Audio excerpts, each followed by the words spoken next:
in the first series. Hopefully that continues here against Colorado. All right, coming up, it's game one of the three-game set between the Athletics and the Colorado Rockies. A little interleague play. Enjoy, everybody, and we'll talk to you after the ball game.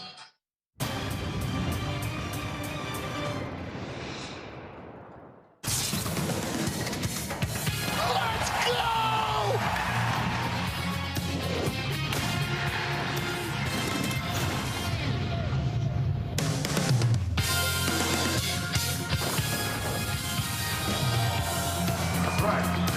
The Las Vegas series continues here at Las Vegas Ballpark in Summerlin, Nevada.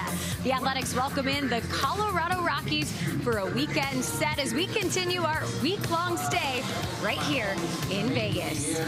And we welcome you to the booth. Good evening, everyone. Jenny Kavner with Dallas Braden. Now, you look tan and relaxed and refreshed. It's not vacation for the boys. This is a work trip, and there's been so much great work done on and off the field in the community. But really, Dallas, the most important thing, they won a series against the Milwaukee Brewers, and that was a big one to get. The boys have been banging, Jenny. I think we knew coming into this series that there was going to be a lot of offense. And when I say series, I mean the series here in Las Vegas, because the series kicked off against the Milwaukee Brewers. And the first batter for the A's created some loud noise very early. We had two multi-homer games from Kurtz and Soderstrom. You had a big hit from Heim. You got Alika Williams, who lobbed his first career homer.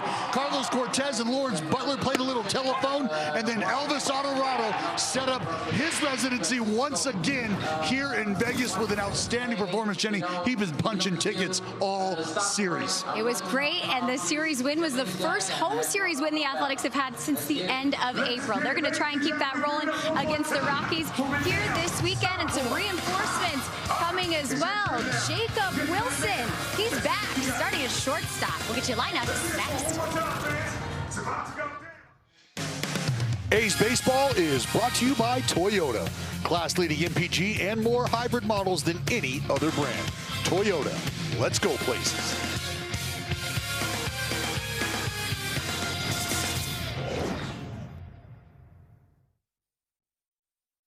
It's time to explore more of California this summer. Let's go! From the coastline to the mountains, every road is the right road in a new Toyota truck. Right now, get 3.99% financing plus $500 cash back on Tacoma SR5. Or get 2.99% financing plus $1,000 cash back on Tundra. The time is now, let's go! Get out. Back at Las Vegas Ballpark here in Summerlin, Nevada, ready for a great weekend series as the Athletics continue their home here in Las Vegas for the week. It'll be against the Colorado Rockies. Game time weather is brought to you by Santa Cruz Beach Boardwalk. It's 103 right now. You see the humidity at 10%. Overall, a nice forecast, and that pool could be the place to be, maybe even for a baseball. That is, Jenny, that has been a place where baseballs have just kind of flown by, flown over.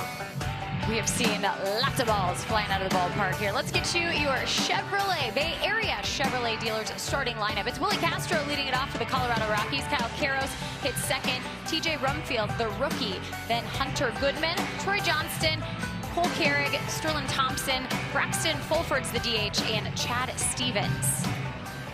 And the young rookie left-hander on the mound for the Athletics tonight, Gage Jump. Jenny, who has been nothing short of fabulous his last two starts. 13 1/3 combined innings, just one run allowed, 8 punch-outs. The dude has been dealing. He certainly has had a great road trip, and he delivers the first pitch and misses, and it's a 1-0 count here for Willie Castro. Really a huge bright spot of that road trip between Chicago and Houston.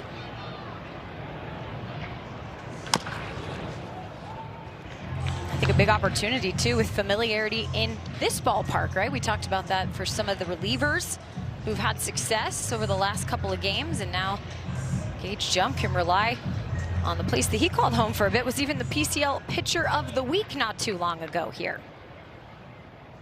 We like any sort of familiarity you can get, right? Looks like Willie Castro took this one right off the top of the foot. Ooh, yeah, that's off the top of the foot, almost like the ankle. 1-1 count for Castro. And the pitch, a grounder to third. Muncy with the throw over to Kurtz, and that'll be the first out of the game.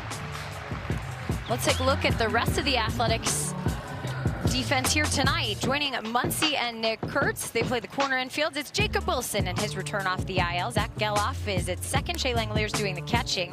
In the outfield, left to right, it's Tyler Soderstrom, Henry Bolte, and Colby Thomas. With one gone, there's a look at Jacob Wilson. Great to see him back. Teams have missing him in the lineup, and obviously out there at shortstop. Pitching the dirt to Kyle Karros, 1-0. Let's go with the umpiring crew tonight. Mike Estabrook has the plate. It's the crew chief, Lance Barrett, at first. Malachi Moore at second. Derek Thomas is at third. And Alfonso Marquez joining them in the replay booth. Again, that's on site here, not in New York for these games. Well, I hope it's air conditioned in there for Alfonso Marquez.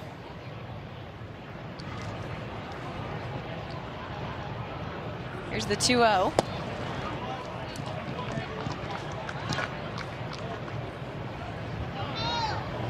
Didn't you bring the air conditioning with you? No, It's just been following you around. I've seen it. Yeah, What unit you're taking? I wish. Here's the 3-0. For a strike.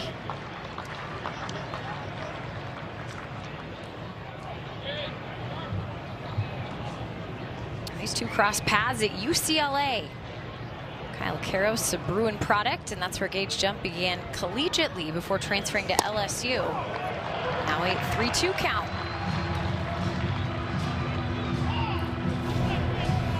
Good fastball painted at the bottom.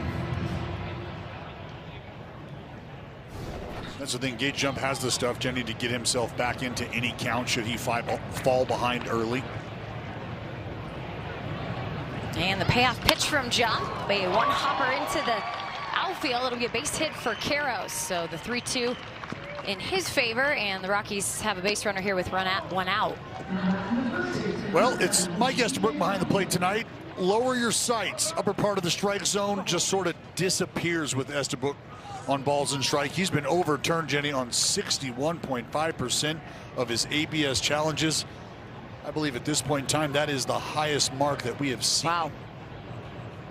Been some challenges here in Las Vegas. We saw 16 ABS challenges on Monday night. There's a called strike for TJ Rumfield. Rumfield 270 in the 66 games he's played in this rookie campaign. Well thought of on the National League side of things. The highlight for a potential Rookie of the Year, that's going to be a foul ball down the first baseline.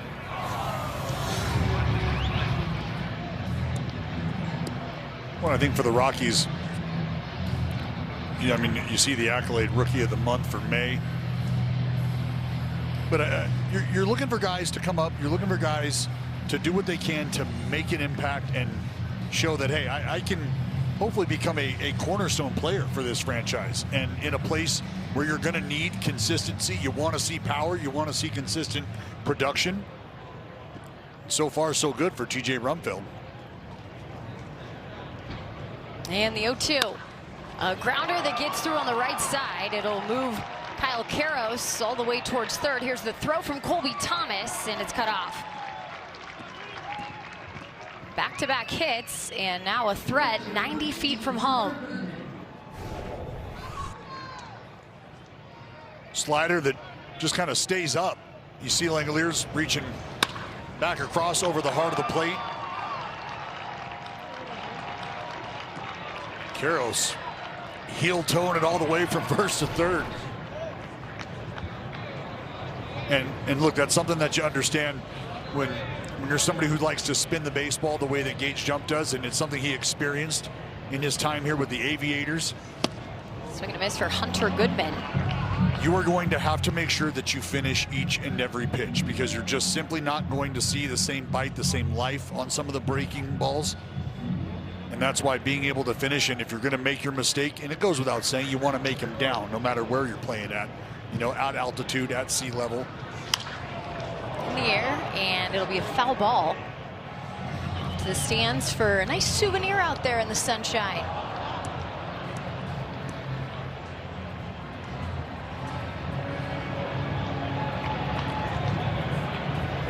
0-2 count here for Gage Jump, looking to put Hunter Goodman away. Biggest power threat on the team, 18 home runs for the Rockies catcher.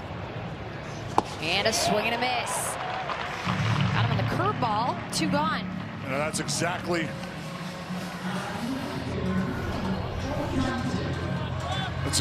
where you want that breaking ball. Down, starting to head towards that back foot.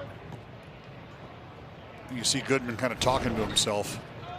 Maybe not the ideal pitch to offer at. But I touched on his last 2 outings. 13 1/3. Just 1 earned run allowed over 6 hits, 8 strikeouts. Both of those outings, Jenny, went for W's, which at the end of the day, you just want your team to be able to win ball games when you're on the mound. You'll take a W. But if ultimately the result is a win, I think you walk away pleased. And I think that's a couple of great bounce back outings, considering how harsh of a critic he was in his first outing and even in his second outing, which was fantastic. Here's the 1-0 to Troy Johnston, hit well out to center field. On the run is Henry Bolte, and he'll make the catch. A couple of singles, but no damage done. Time for the bats coming up. The website to learn more. Scoreless as we go to the bottom of the first. Tonight's starting lineups are brought to you by your Bay Area Chevrolet dealers. Here's how the green and gold look tonight. Shea Langoliers will lead it off, followed by Nick Kurtz, Colby Thomas, Tyler Soderstrom, Jacob Wilson back in the lineup, Jonah Himes the DH, Zach Geloff, Max Muncy, and Henry Bolte. And it's going to be a major league debut here for Sean Sullivan, the left-hander out of Wake Forest, making his debut here in Las Vegas. And a first pitch strike to Shea Langoliers, and his catcher Hunter Goodman will throw the ball to the dugout. They'll authenticate it. He'll have the very first souvenir of his major league career. First one's a good one. Strike 1.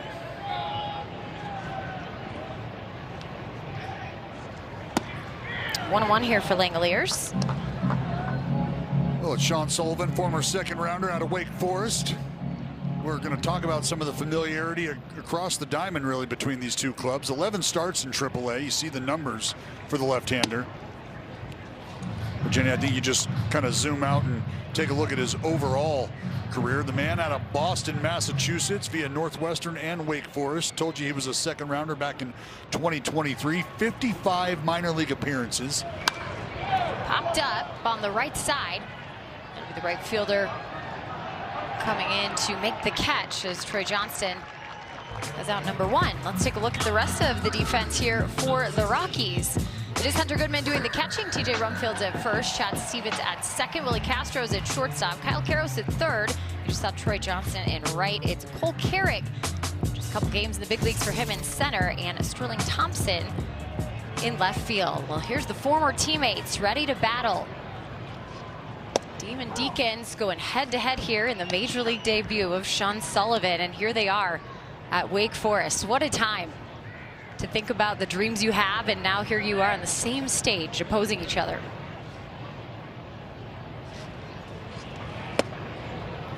Well, you know, Jenny, through pro ball, I had an opportunity to play against former teammates in college, never in the big leagues. So I can only imagine what that feeling is like. But I did have the opportunity to play against my college coach in the big leagues, which was very interesting in and of itself. But for these young players, I mean, it just shows you that every player's route to the big leagues can be different. Nick Kurtz, you know, essentially closed his last college book and then found his way in the big leagues shortly thereafter, winning Rookie of the Year. And now you have Sean Sullivan making his big league debut after the fine work I think you can say he put in throughout the course of his minor league career. I told you 55 appearances, 52 of those starts, 24-11 record, ERA just over 3. Locked in a good battle with his former Deacon teammate right now. And you know that Sean Sullivan would love nothing more than to record his first strikeout against the big fella. And the big fella would love nothing more than to continue the barrage that he's been on here in Las Vegas. 2-2 count now. Well, and for both guys, I mean, I think the concentration ratchets up just a bit at the plate. The focus, the stuff might play up just a bit more with Kurtz in there for Sullivan. Right now, Kurtz is just wearing him out. And what you notice about Sean Sullivan right away, a guy that is not out there blowing 95, 96, especially on a day we just saw the fastest pitch in Major League history recorded by a starter, Mizorowski. A ground ball it'll be, and it's where Kiros was positioned on the left side. 2 gone. So what that tells you is that this young man, Sean Sullivan, he's got a pretty good idea of how to pitch. And in a day and age where pitching isn't always necessarily what gets you to the big leagues, sometimes it's just raw horsepower, raw stuff, and then you start to learn how to pitch a little later. On 2 outs, it's Colby Thomas up.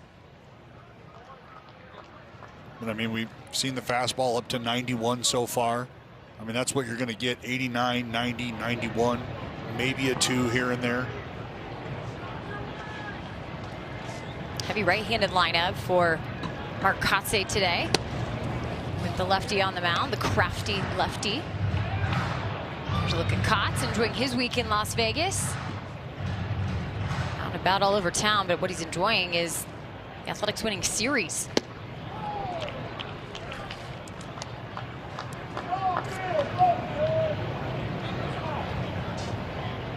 "30 home runs for the Athletics since May 29th, and of course 15 of those came recently. The last 3 games against Milwaukee. Well, and that date, that was against the Yankees. That Yankee series, if I remember correctly. 3-1 now. And something I was going to highlight, and I'm sure we'll get to it later, is there's a couple left-handers in this Athletics lineup that have been doing damage against lefties. Really, you can go back to that first game against the Yankees. It was Weathers on the mound. And a swing and a miss, 3-2.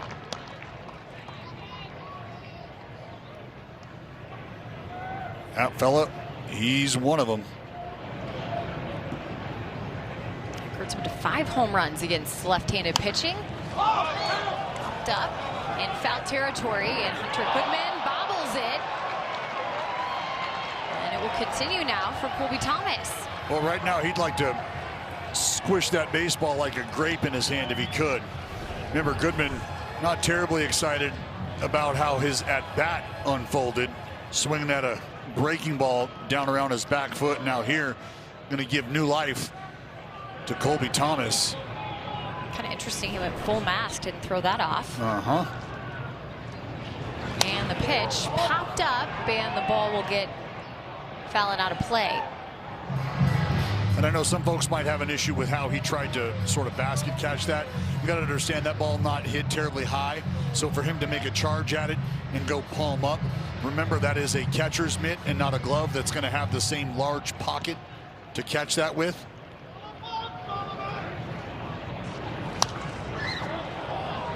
Colby Thomas now entering a battle of his own. Well, pitch number 21 on its way. Much like we talked about in that Brewers series, if you can get to the bullpen early here, you can really tax a club in game 1 of a series. And the payoff pitch fouled again. Thomas all over it. Well, 10th pitch on its way, but again, you know, credit to Sullivan for not being shy in terms of making pitches in and around the zone consistently right now. And here is that 10th pitch. Fouled again.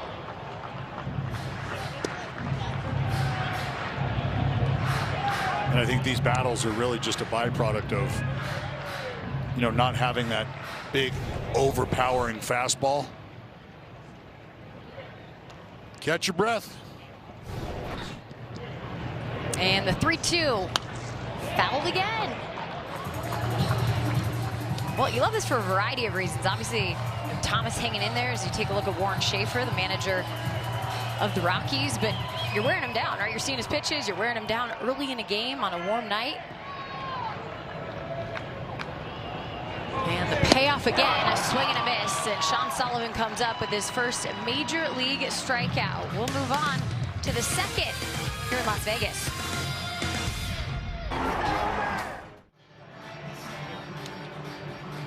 the second this Friday night in Las Vegas. Well, look at these friends who are now on the same major league field. Of course, that's Tyler Soderstrom on your left.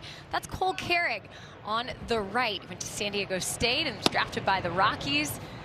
And of course, both of them hailing from Turlock High School. So cool. High school teammates from a small town of Turlock. They're big leaguers. It's cool. There ain't a soul to be found around an almond farm right now. They are glued to the TV. Signing day, what could have been for Tyler Soderstrom had he not gone from high school straight to the pros. Played a lot of baseball together, those two, over the years. I'm sure they spent a lot of time as well at Steve Soderstrom's facility in the cage. Lifted in the air, high out towards left, and from one teammate to another, Tyler Soderstrom has the first out. How about that? Love it. Love it. Oh, love that. Love that. Each other's weddings. Shades locked in. Sun's always shining when you're cool, Jenny. No doubt.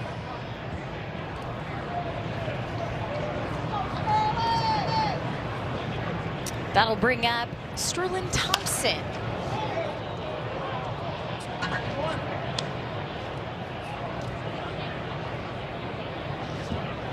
Games for the left fielder of the Rockies here this season. .229 batting average.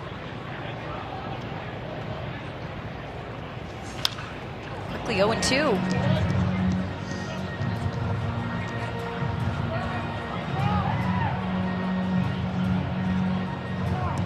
Something you like to see from Jump. Just get ahead of hitters, and now look, if you've got the stuff that Jump has, you want the at-bat over 4 pitches, especially when you get to 0-2. And a swing and a miss. The curveball. That's the second strikeout here for Gage. So when you get to 0-2, 4 pitches max if you have to. I mean, ideally, you'd love to be able to get through an at-bat with 3 pitches or less, but I mean, that is the gold standard. But Dirt Cam going to show you the wave and a miss from Thompson. So efficient to get 2 outs for Gage Jump, and now he has Braxton Fulford, the DH. Rockies had a lineup change. Ezekiel Tovar, their shortstop, was scratched before the game. So originally, Fulford was hitting 9th, but the order's sliding up. And this is going to get down in right field as Colby Thomas pulls up. It'll be a 2-out base hit for Fulford.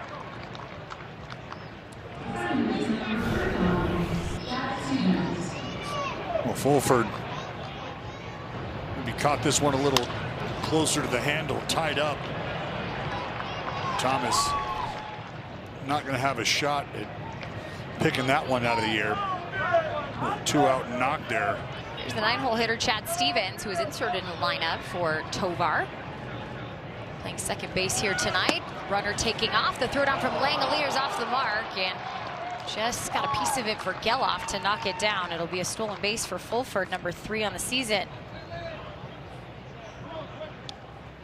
Fulford off with the leg lift. You see, as soon as Jump elevates, Fulford off to the races.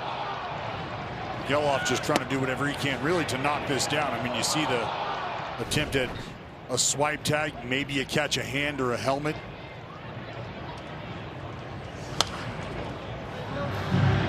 One now for Stevens. Not many hits, just 1 this entire season, 1 for 15. Rockies already early in the game, 0 for 2 with a runner in scoring position.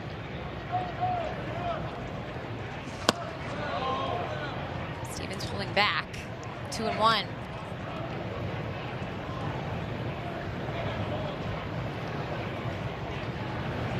Great look at the ballpark. It's been so much fun to be here, walk around, see the great amenities they have here at the AAA park. In the air to shallow center. Bolte coming in, and he'll make the catch. Final out, the top of the second, with the middle of the order for the Athletics coming up.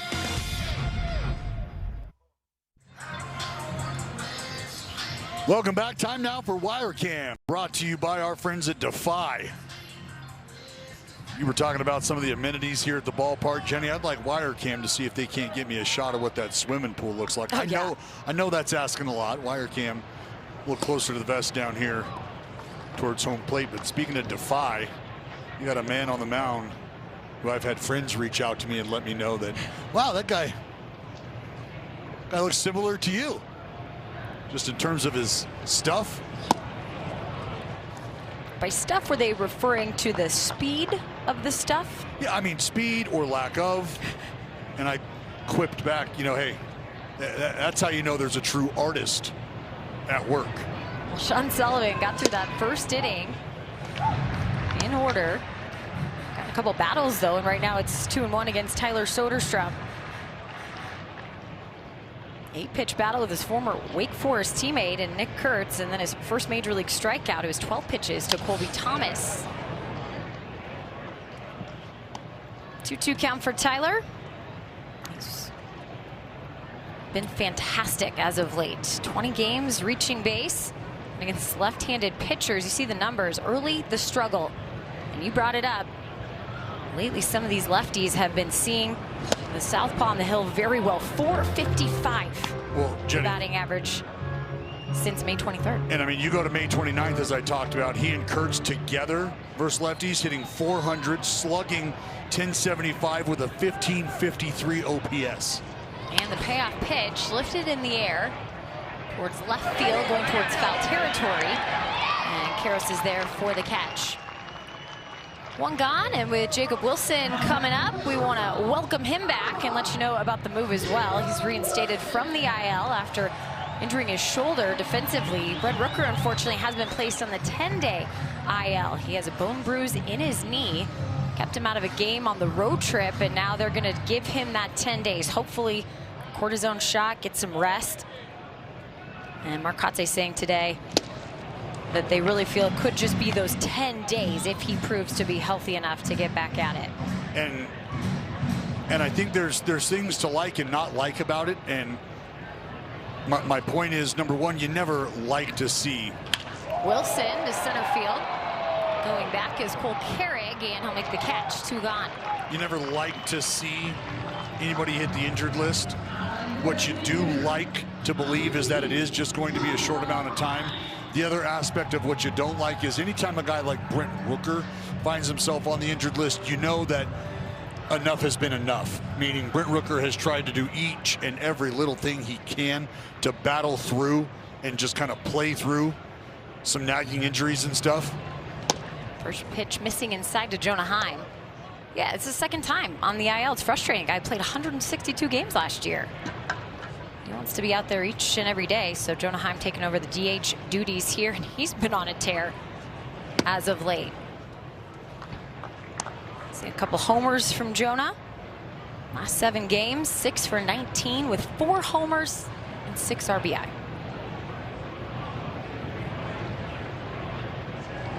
Swings at this, drilled out towards left, going back, and they'll have to play it off the wall. Sterling Thompson picks it up. Jonah is going into second. Here comes the ball, and it's offline.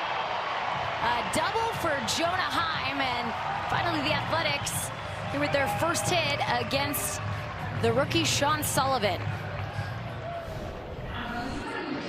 And you see where they want the pitch, slightly up, maybe even tucked a little farther in than it was. That's a pitch out over the heart of the plate, and this is what I meant by the A's looking for mistakes early against a guy who isn't going to overpower him. And if you can jump all over a mistake and make him pay, I think you have a really good shot to get this lefty out of there quicker. What I have noticed here, Jenny, that fastball that Heim hit at 86, that one right there coming in at 84. So you start to wonder if he's a guy who is intentionally changing speeds. See the little cut there at 82. And you know, that was something that I learned the value of, was being able to change speeds with your fastball, especially if you're a guy who's living below hitting speed. And there can be real benefits to that, but the margin for error is very, very slim. Here comes the 0-2 to Zach Geloff. And a swing and a miss. Gets Geloff on a 75-mile-an-hour sweeper. And that will end the second. Jonah Heim left at second. To learn more, Bet your mobile provider for better coverage and bigger savings with Xfinity Mobile and get Wi-Fi plus 5G that won't strike out. Xfinity, imagine that. Here's a look at the exterior of Las Vegas Ballpark. Here close to downtown Summerlin. Back to work for Gage Jump. Willie Castro, the leadoff hitter, fouls it off. So it's been one time that threw the order here for Jump tonight. He had 29 pitches through those first 9 batters. 3 singles, a couple strikeouts, used the curveball on those. Now second time through here. Looking to attack, and now 0-2.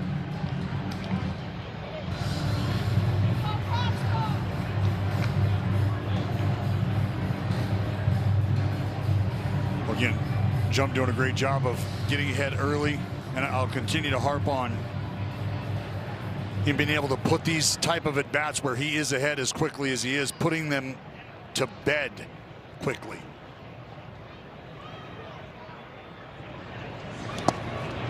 One, two. You know, Gage Jump, Jenny, has pitched either completed 7 innings or pitched into the 7th inning in his last 2 starts, and you gotta believe that being able to be efficient throughout your workload is what allows that.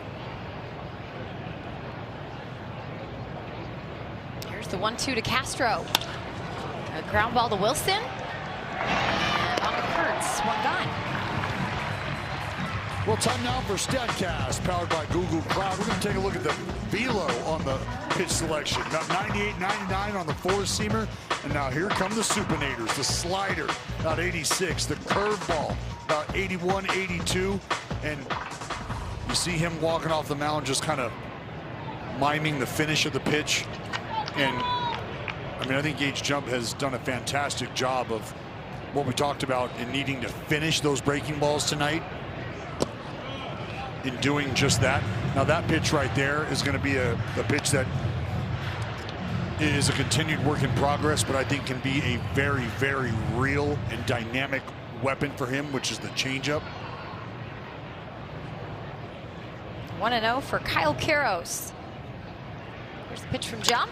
A ground ball, diving is Muncy. He gets up to his feet and throws it over to first just in time. Nice play by the third baseman.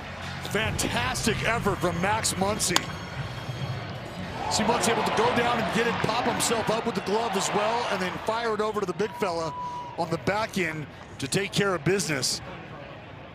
But just a great job by Max Muncy. Not only go down and get the ball quickly, but get up quickly, make a strong throw. And once again, you see Nick Kurtz doing a nice job of working the bag over there.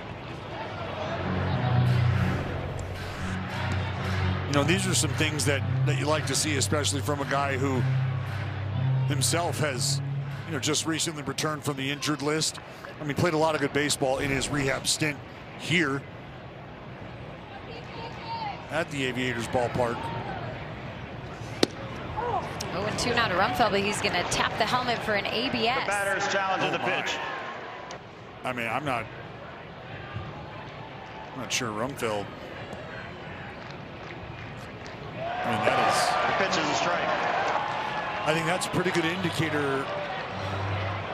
You see this ABS challenge powered by T-Mobile. Pretty good indicator why some of the numbers, Jenny, that you and I have talked about look the way they do. Yeah, the ABS not so great for the Rockies when it comes to hitters challenging. Just 41%. Not ideal. Bottom 5 in Major League Baseball.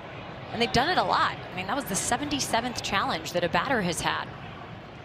Here's the pitch, a dribbler out in front. Langoliers calls off Gage, it'll throw it to first. 3 up, 3 down, all off of ground balls. See if the bats can get going in the third.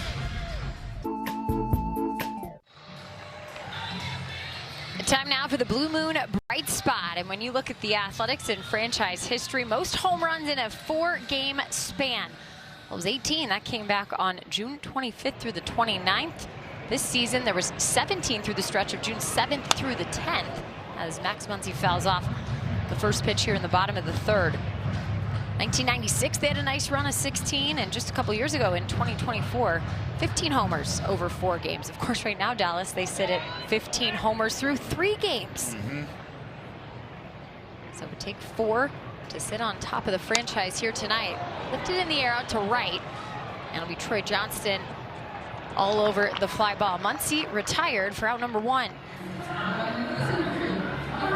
That'll bring up the final batter for Sean Sullivan to face here in this Athletics order, Henry Bolte, the 9-hole hitter. It's interesting when you look at the 2 pitchers here today. Sean Sullivan in his major league debut, 7 batters faced through the first 2 innings, 38 pitches. We saw Gage Jump get through 3 innings, 12 batters faced on 38 pitches. And that's going to hit Bolte. Walk down to first on the hit by pitch. Ow.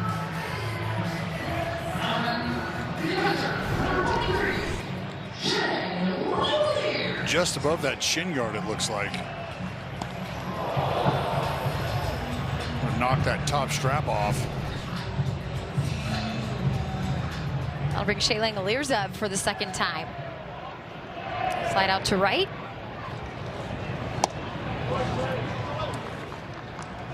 Shea, of course, in the middle of all the offensive action we've seen from the A's here in Las Vegas. 5-game hit streak. That Milwaukee series went 5 for 16. On a double and a homer. That homer really just an exclamation point, though, right? The first pitch you see here in Vegas, he set the tone. He said, we're going to hit homers here. He set the tone. You are absolutely right. Great call, partner, because that's exactly what happened. The tone was set. What was it, 483 feet or whatever initially? That's the initial calculation. They have since gone back and changed it, but I like those numbers. I'm going to stick with that one. Back. Well, I like it. Lefty got a double looker.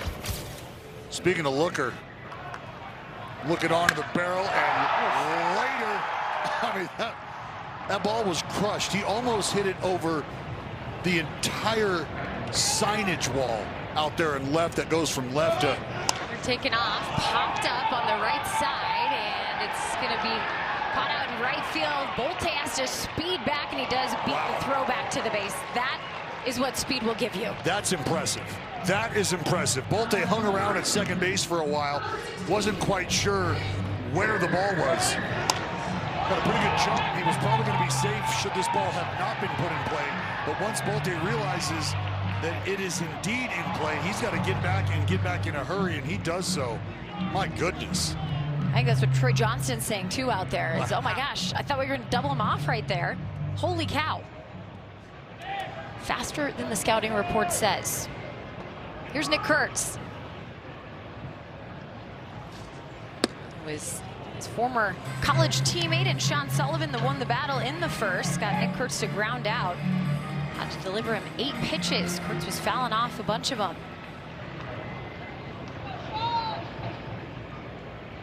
Kurtz up to 15 home runs. 49 driven in, and here's a drive out towards right and a foul ball.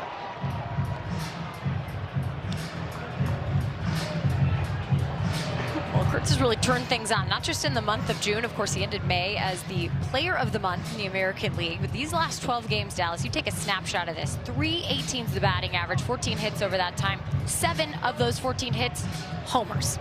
Just absolutely mangling the baseball. And of course, he's reached base in all 12 of those games, because as sure as the day ends in Y, that's what Nick Kurtz seems to do. Trying to reach base here.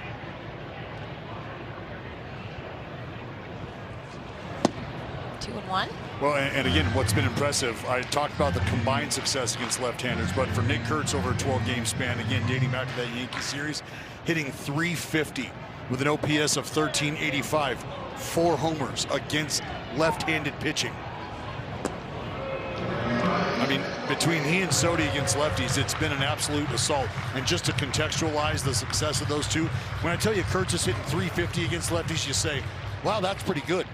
What if I told you Tyler Soderstrom was hitting 100 points higher than that? Wow. Here's a ground ball. That could get through. It does. A base hit for Nick Kurtz. He reaches in 13 consecutive games, and now first and second with Colby Thomas coming up.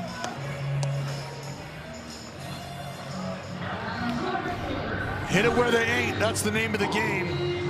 And they ain't on the other side of the wall, Jenny. And right here, well, they just weren't at second base. You got the second baseman shifted way over towards that hole. See Stevens trying to make an effort at it, to no avail. We're going to have a little chit-chat now with the rookie left-hander. This meeting on the mound brought to you by the injury attorneys of Ashton and Price. And I think the conversation here is really twofold. One, you just want to give him a breather. You can see him taking a deep breath right now. Look, it's not easy to make your debut, regardless of where that's at. But now you're talking about finding yourself in the environment you're in. You know that the A's have swung the bat very well. You are well aware of the numbers you and I are throwing back and forth, not only as a team, the success they've had, especially with the power, but the lefties you got to deal with. Such a unique situation, too, for Sean Sullivan, because usually when you make your major league debut, it's in a place you've never even been before. He just pitched here at this ballpark on May 19th. Popped up on the left side, foul territory. Caro's calling for it, and indeed he will make the catch. That will be the final out of the third. 2 left on for the Athletics. We'll go to the fourth, scoreless.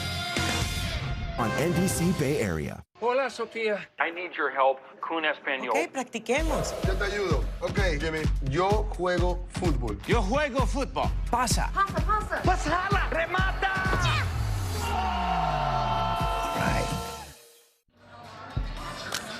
Fans, you can make your favorite players all-stars. Just scan the QR code to cast your 2026 Konami eBaseball MLB All-Star ballot daily, or head on over and visit MLB.com/vote. You want Kurtzy blasting baseballs off the Liberty Bell? You know what to do. Scan the QR code and get Nicky Nukes to Philly. Love it. Marcotte would say the same thing. He wore the t-shirt today. First pitch missing here for Hunter Goodman, who was an all-star last year, but Nick Kurtz deserves it. It would be so fun for him to be back in the place that he grew up, going to watch Major League games at Citizens Bank Park. There's pitch 40 on the way for jump, a swing and a miss. 1-1. Interesting night with 2 rookies opposing each other. One throws high 90s. One throws mid-80s. Yep.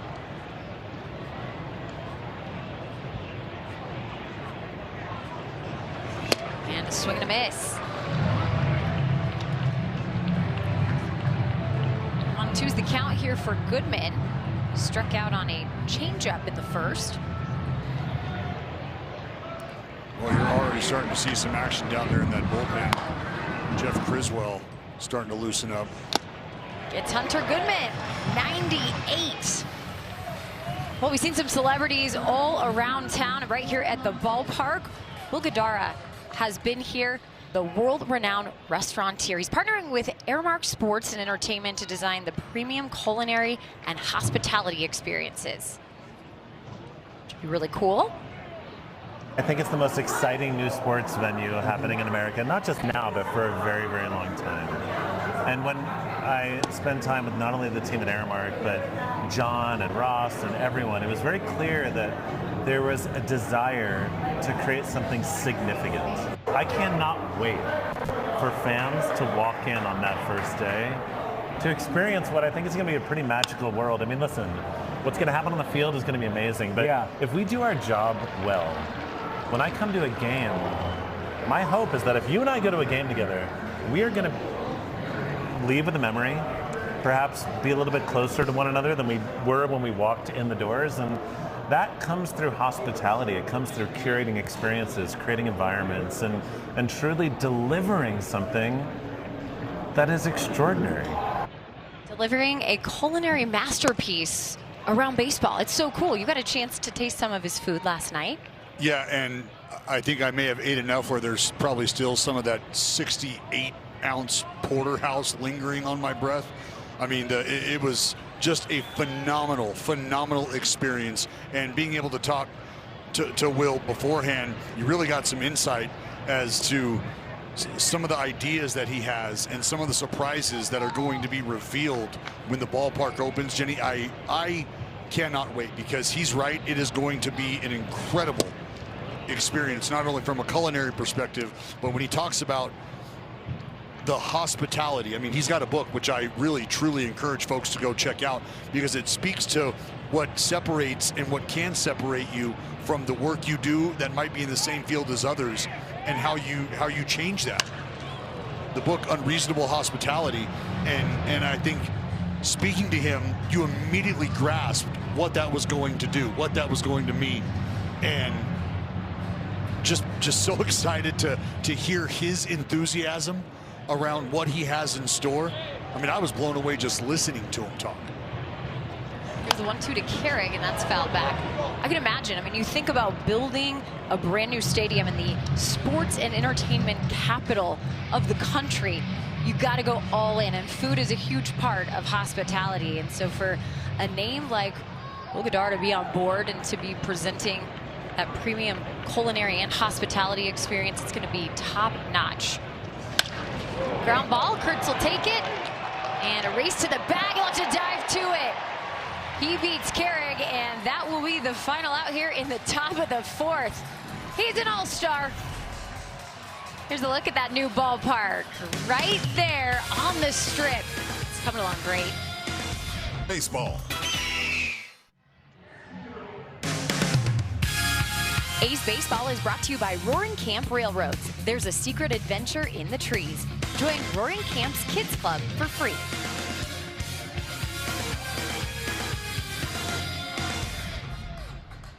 The Fountain Show at the Bellagio, one of the many great sights around Las Vegas. Right now scoreless here at the Las Vegas ballpark. Well, Jenny, you know what that means. It's time now for our All-State Good Hands play of the day. Lay out, Mickey Nukes. Big fella hoofing it over to the pillow. Going headlong into first base. Glove tag on the bag. And I'm sure he's got something to say to jump. Hey, buddy, where you at? Jump. You got it. Good job. Next time? Yeah. How about you meet me there a little earlier? Sound good? Look at that desert sunset. It's pretty out here. Jeff Criswell is now going to pitch, so shortened major league debut for Sean Sullivan. Well, speaking of sunset, the sun has set on the outing for Sean Sullivan. Criswell, just his second appearance this season. And I got to believe, Jenny, that the long first inning and just the laborious breathing that we saw from Sean Sullivan may have had something to do with his early lift. I also go back to the fact that we saw him at 89 to 91. And then from there we saw 84, 86. And so just for the young man's sake, you hope the young left-hander is okay. You hope it really was just about being taxed tonight. But again, you brought it up. It was, you know, not a place he's unfamiliar with. First pitch from Criswell fouled back by Soderstrom. Yeah, just, you know, May 19th he was here. It was 4 2/3 for him there. He gave up 6 earned runs, 7 total. But the fatigue tonight, I think we saw it on his face early. Those deep counts he got in against Kurtz and Thomas. Felt like at times he was laboring to catch his breath.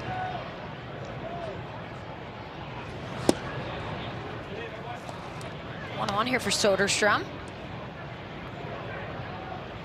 Well, and something we noticed was the pitch timer. The pitch timer was off. The clock was off. Criswell, it appeared to have as much time as he was going to need to warm up. And, I mean, maybe that's an indication where Warren Shaver said, hey, we've had some issues here. Don't think the young man's going to be able to come back out. So without it being a mid-inning, you know, you don't run the lefty out there to stand there and then bring him into the dugout so that it is a injury timeout per se. And that would, I think, show everybody at that time that sure, Criswell's going to have as much time as he needs to get loose. But I think him just starting to move around at the beginning of the inning was indicative of the move that was probably going to be made. Here's the 2-2 to Soderstrom, and that's high. Criswell, a former Oakland Athletics draft pick from 2020. Second rounder. Ah, the COVID draft. It was a strange one. Man. And a swing and a miss. 96 against Soderstrom. So there's some challenge here in the shift of velocity. Well, the good news is it's really only one at bat that you had to battle with Sean Sullivan, and a battle it was.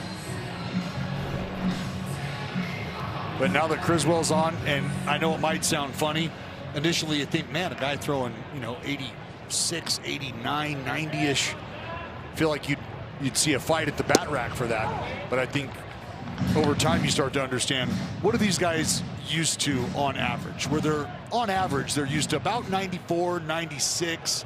And I'm not telling you that it's easy by any means, because hitting is very, very difficult to do at this level, at any level.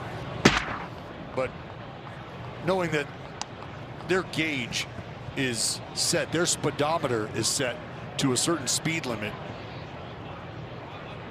believe it or not, they probably feel just a bit more comfortable, because the velocity on everything that they're going to see now is something that they're just that much more used to.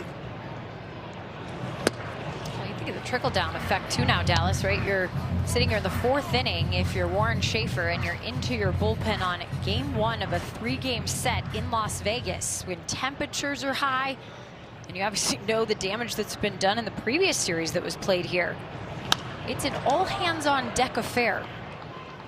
And that is precisely why I talked about trying to get into that bullpen as quickly as you can, because you and I, Jenny, have watched a lot of baseball, and you know what happens when you see a bullpen get tapped early, especially game 1 of a series. I mean, we witnessed it happen in our own bullpen.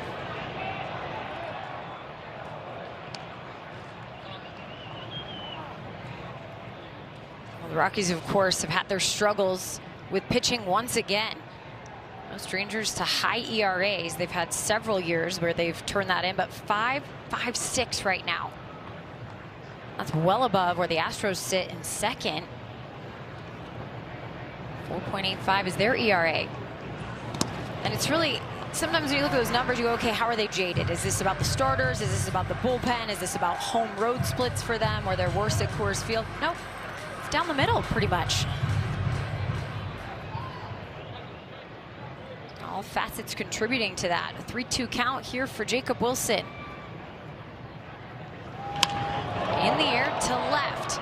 Sterling Thompson will wait for it to come down. 2 outs. Well, the last thing I'd like to say about what we saw from Sean Sullivan is I think today specifically, because we highlighted Mizorowski, and we were talking about, I brought up Mizorowski throwing the hardest pitch ever thrown by a starting pitcher in baseball. And in this day and age, where you can have 2 guys at the very opposite ends of the spectrum still able to get outs in the big leagues. I mean, Mizorowski, I don't think has thrown a pitch at all below 86 miles an hour. And you have a guy out there with his best bolt at one point in time in this game, Sullivan, at 86 miles an hour. But it just goes to show the beauty and the artistry in this game. You can have success in a multitude of ways. 2-0 here for Jonah Heim. Heim is in the starting lineup as the designated hitter. If you missed the news, Brent Rooker placed on the IL today. Dealing with some knee soreness, a bone bruise that he'll try and recover from, hopefully in a relatively short time frame.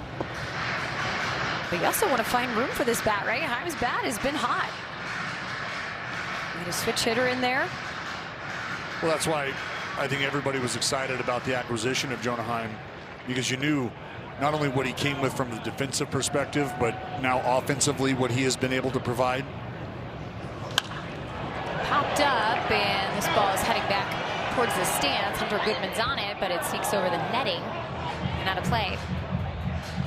Oftentimes backup catchers are referred to as caddies, and it's because there's typically a guy on the front line who's doing a lot of the dirty work, doing a lot of the heavy lifting in the catching position, and that is Shea Langoliers. But the guy who is able to step in and fill in for that man, and in that case, his caddy, Shea's, being Jonah Heim, there's not a terrible drop off when it comes to the prep work and the handling of the staff. So anytime you're able to step up and deliver like this, I think it puts in perspective the value of having a guy like Jonah Heim on your team. I mean, there was a point from that game Monday when he came in with the pinch hit homer until a couple of ABs in. You didn't think he'd miss, and they'll check it. He held up. A walk for Jonah Heim. So he's reached base both times he's been up today. He's seen two different pitchers. Take a peek from the side.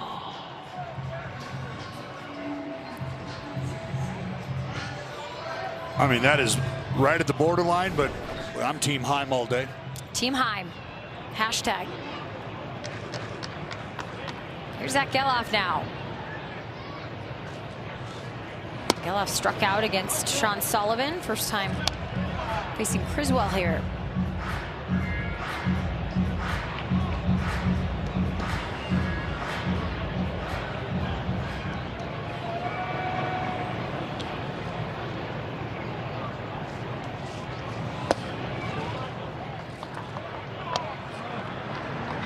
And some more action happening here for the Rockies. I'm going to ask you about Criswell, the potential to see him in a multi-inning role, but with Seth Halverson warming up, it does not appear that way. Well, for Criswell, you go back to 2024, last time in the big leagues for the right-hander, and 13 appearances, Jenny. 7 out of the 13 appearances were of the 4-out or more variety.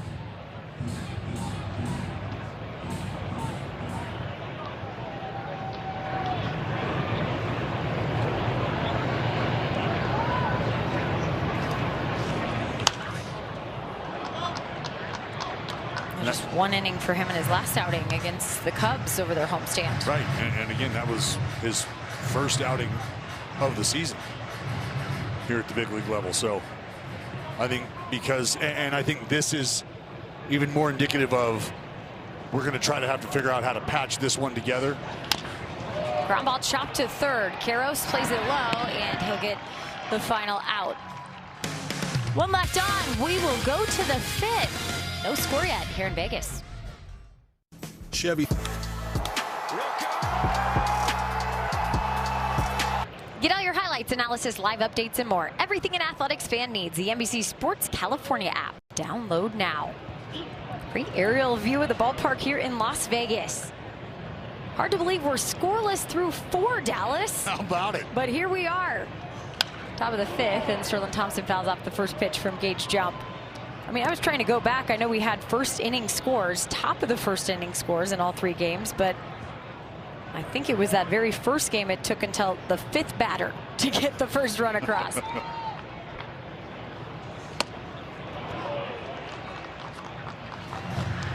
0-2 here for Thompson.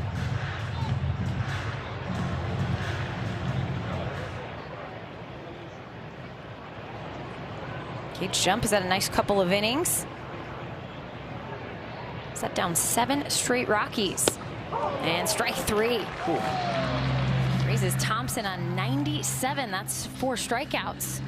Well, it's been great to get out in the Las Vegas community. And yesterday, I had the privilege and opportunity of attending a hospital visit at Sunrise Children's Hospital with the great Dave Stewart. Raleigh Fingers, Jason Giambi were there. Amelia Schimmel, our PA announcer. Passed out some care packages, and you know those situations, Dallas. You go in, I just hope I can spread some joy, put a smile on their face, and you leave just so filled up with, especially the kids, so resilient in that hospital. I hate to see them there, but it was some awesome interaction and time, and then, I got to hang out with Smoke, so. Well, I was going to say, pretty cool. What a treat for those kids walking in. I know Stu just walking in, until he speaks, just his natural resting presence. Sure. Is how I'll phrase it. Can maybe intimidate you a bit, as we all know. But as we all know, the minute Stu starts to speak and starts to engage you, he can melt your heart in an instant. And watching you two get after it and dance and sing, and I'm sure, I mean, what a joy, what a treat that had to be for the children. And I know for you guys as well, because, I mean, that's something that I know is very near and dear to your heart. Just making sure that folks know how loved they are, even in tough times. There's always an opportunity to try to put a smile on somebody's face, and I think, Jenny, you have done a great job of leveraging the platform that we have been afforded. Well, it's been an amazing opportunity. Called strike there on Fulford, so now a 3-2 count here with 1 out in the 5th. But you have been all around town. I'm in awe of how boots on the ground you've been, bebopping all over the strip, all over southern Nevada. It's been awesome to see the welcome, too. We walked to those hospital rooms. A lot of the parents said, we are already huge A's fans. That's strike 3. So back-to-back strikeouts looking here in the 5th. Yeah, Fulford not terribly excited about it. I think you can see why, but maybe that's the operative word, is see. At 99 arm side, you probably just heard it, didn't really see it for too long anyway. And the Rockies do have a challenge left, not deployed there. Chad Stevens takes a strike. I tell you, Jump is slicing and dicing right now. Just force feeding the fastball, starting to move the ball around. First pitch sliders for strikes. These are not fun at bats for the Rockies. It's been fun to watch him attack the zone here. 9 straight retired after the single he gave up to Fulford. That was back in the 2nd.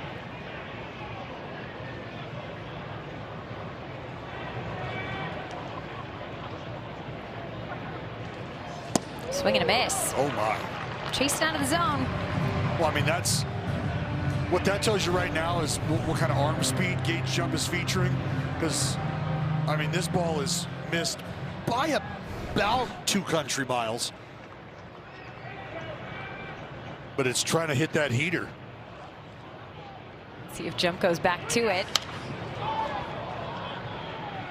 99.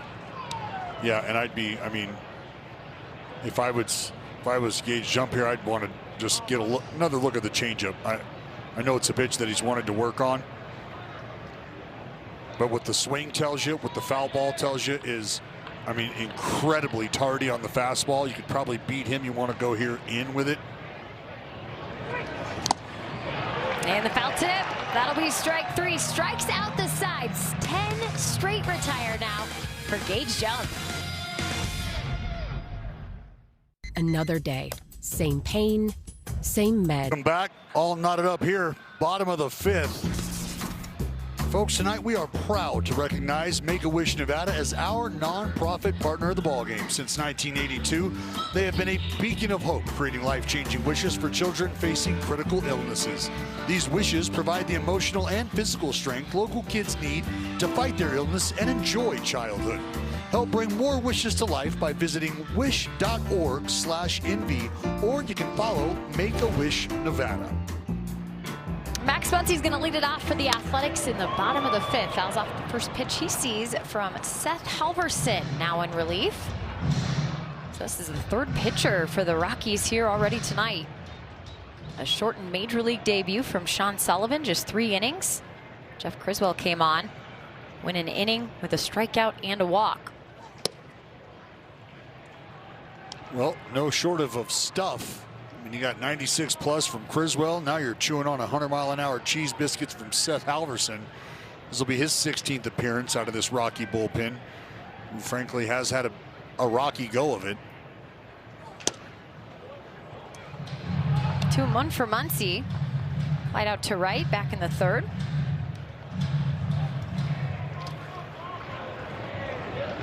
Jenny, that's something that has, I don't want to say a hallmark, but I think it's been a point of conversation for a while now with the Rockies and how they go about getting outs. Not just this club, but I think the franchise specifically. Starters coming into this ball game, 5.94 ERA. Right for Muncy, and it'll be a catch for Troy Johnson, 1 out. In the relievers, a 5.20 ERA. Yeah, it's been 34 seasons now of data collecting on playing at 5280, the altitude there in Denver, Colorado. And obviously, you know, a new regime. Like, this is a Rockies team that made a lot of wholesale changes in the offseason when it came to their front office. Not known for that in their history. Very loyal, promoting within. Swing and a miss for Bolte. And I think they're understanding that at times there does need to be some of those changes made, and whether they are wholesale or you're able to kind of plug and play with some internal options and some outside resources. They went outside. They went to the NFL. They did. And brought back a former executive in Major League Baseball, Paul DePodesta, of course, a very familiar name to athletics fans. He was hired as the president of baseball operations, and then Josh Burns as the GM.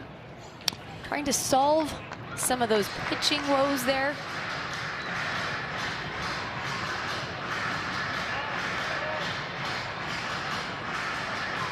We're seeing this ballpark here in Las Vegas play at about 3,000 feet. Down on the strip where the new ballpark's being built, it's 2,000 feet of elevation there. And a swing and a miss. So Bolte down on strikes. 2 outs. But I know you've gotten into a lot of conversation as we take another look at this strikeout pitch from Halverson. A big time fastball blown right by Bolte. Right at the top of the strike zone. I mean, really no chance for Bolte to get to it.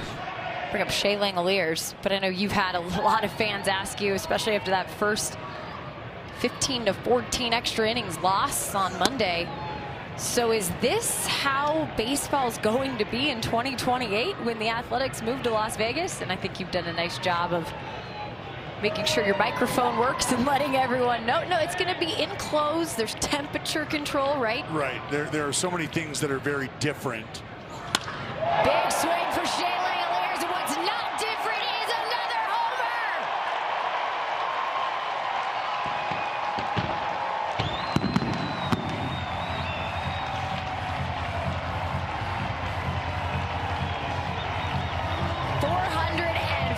Feet for Shea Langoliers to center field. He gives the A's a 1-0 lead here in the bottom of the 5th.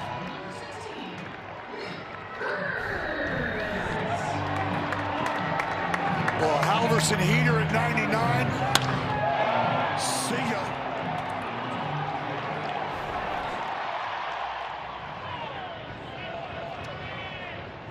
Second homer of the Las Vegas series for Langoliers. He had one against Milwaukee. We showed it to you. It was the very first pitch the Athletics offense saw here in the ballpark.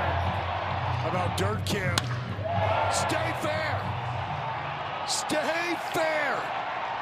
Langoliers back at it again. 2-0 here for Nick Kurtz.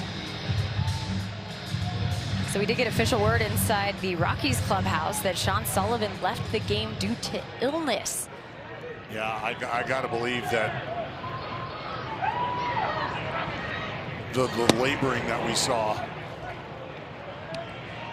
was probably him just not feeling good and maybe having a tough time adapting. I mean, look, you've got the energy and the emotion of your debut. There's that going on.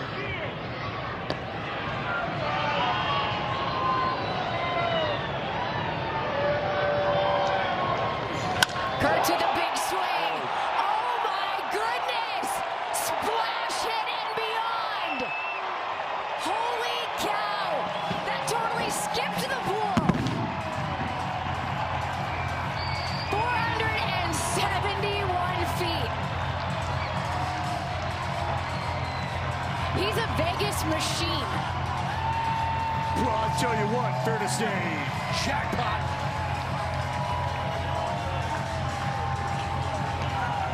And you saw Kurtz tell Lawrence Butler, straight, just straight. I mean, this ball was absolutely crushed.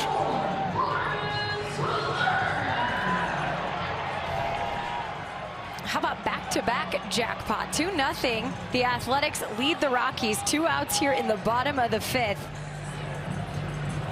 And if Lawrence Butler's at bat the other day is any indication, when information is passed to him, he takes advantage.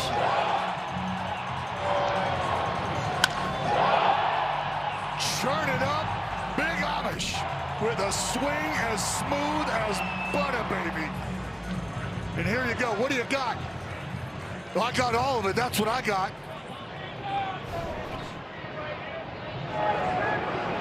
I mean, that ball was hammered. And I mean, it was a splitter that stayed up, just didn't do a ton. And what you want to know if you're Lawrence Butler, you want to know how that fastball's playing. Is there any life to it? Is there any run to it? But it's a fastball that holds plane, not one there at 100 at the top. Now let's see if he sticks with that or if he does go back to that split. Butler down 0-2. I mean, that ball was hammered. Hammered. We have seen a lot of them this week. That might take the cake.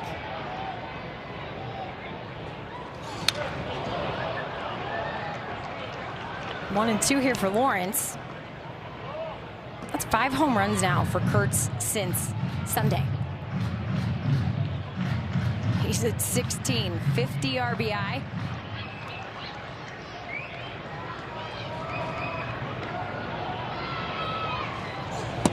Lawrence lays off of it.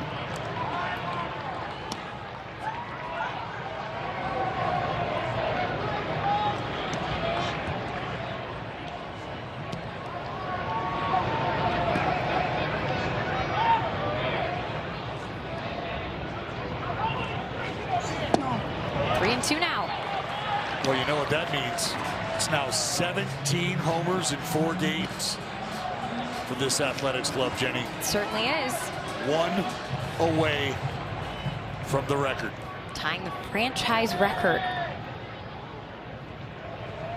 A walk, and Lawrence with a great pinch hit plate appearance.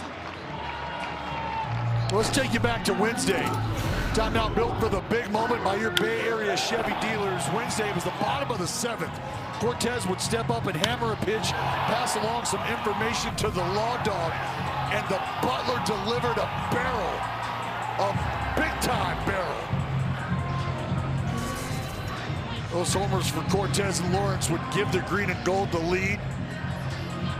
And after that walk there from Halverson, it's a knock and a walk that have knocked Halverson out of the ball game. Rockies dipping back into that bullpen after a rocky start here near Red Rock.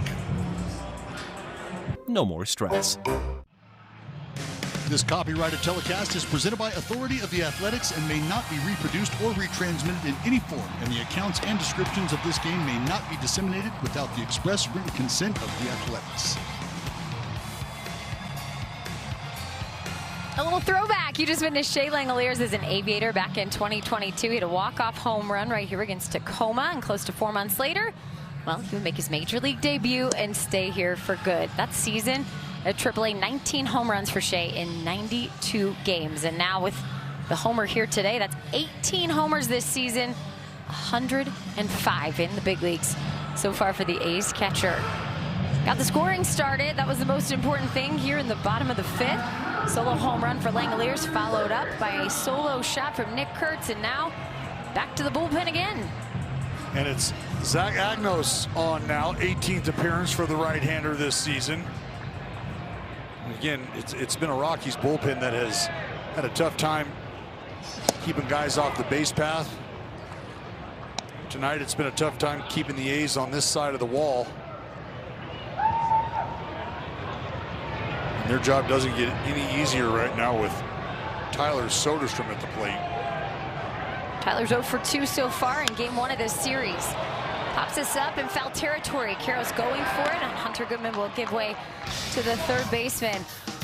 But Dallas, get the party started on a Friday night in Vegas. And that party is banging with Langoliers and the Big Amish. How do you know your home? At Habitat for Humanity, we believe it's when you find peace, stability, and safety. But 1 in 3 people on Earth woke up today without a good home. Right now, Get your tickets at athletics.com/tickets. Come have some fun with the whole crowd. Willie Castro fouled off the bunt attempt on his first offering from Gage Jump. Butler now in right field after pinch hitting in the 5th. Some breathing room here for Gage Jump as he comes back into the game. A 2-0 Athletics lead built off of back-to-back solo homers. No shock, it was Langoliers and Kurtz with 2 big bangs. Castro 0 for 2, both ground ball outs. Gage Jump's done a nice job of letting his defense work, coupled with strikeout work. Career high tonight, 6 strikeouts.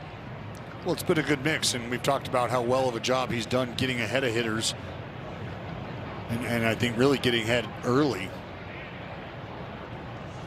Castro swings through, 2-2.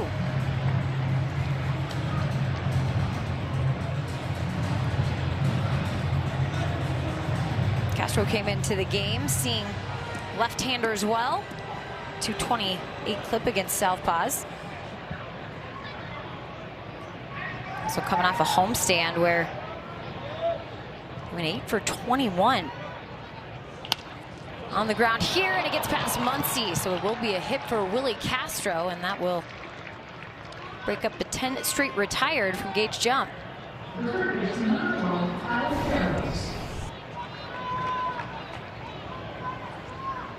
Well, Castro just got a fastball he's able to turn on.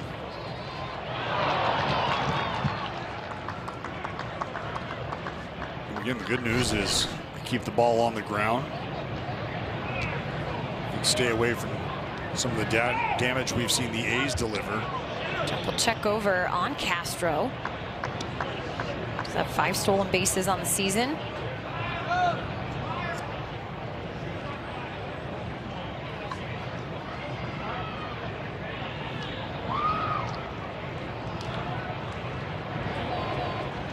Pitch to Karros in for a strike. You see Karros kind of shaking his head. He didn't like it. They already lost 1 ABS challenge from a hitter challenging incorrectly. Pitch 70 on the way from Jump, and that'll get through on the left side. A base hit for Karros. First and second, nobody out. Karros now 2 for 3 on the evening. Hard hit ball, and this is just a matter of location here, 95. But middle, I mean, maybe slightly inner third again, which allows Karros, if you're looking for that fastball, to turn and burn. See some action there for the Athletics as Justin Stroner's going to start to warm up. Shea Langoliers will slowly walk out to the mound. Buy a little bit of time here, slow some things down. This meeting on the mound is brought to you by the injury attorneys of Ashton and Price. Gage Jump kind of set a marker in that second major league start at Chicago. He went 7 innings. Then at Houston, 6 1/3. This is a guy that wants to give you at least 6 every outing. Able to get some ground balls tonight. Well, the one thing that we have seen from this bullpen over the past couple days has been outstanding relief work. We were talking with Chris Townsend before the ball game, and that was something that he highlighted, and I think rightfully so. Swing and a miss, and it gets away from Langoliers, but Castro won't move up.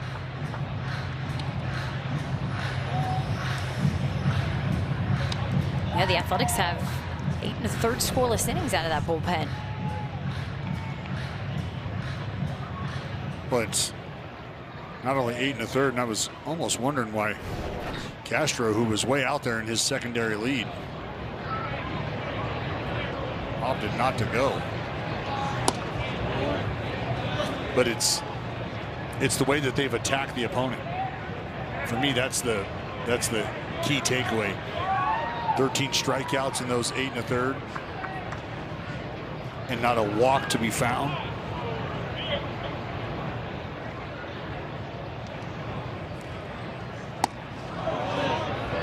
That's the big one, right? Not a walk to be found. Giving yourself the best opportunity, especially late in a ball game, without free traffic. Well, that's the thing. I mean, look, you know, guys are going to get their hits, especially when you're covering 8 1/3 innings over 2 ball games. So with that being said, you allow 6 hits. You can understand why, without the walks, you're not putting guys in scoring position. You're not starting innings off with guys on base. Where a hit that finds a hole now has a guy either on second or maybe even third base.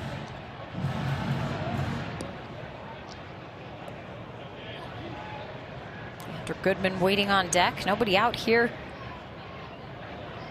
in the 6th inning. Close pitch, but it does go in the favor of Rumfield. He'll walk, and that will load the bases.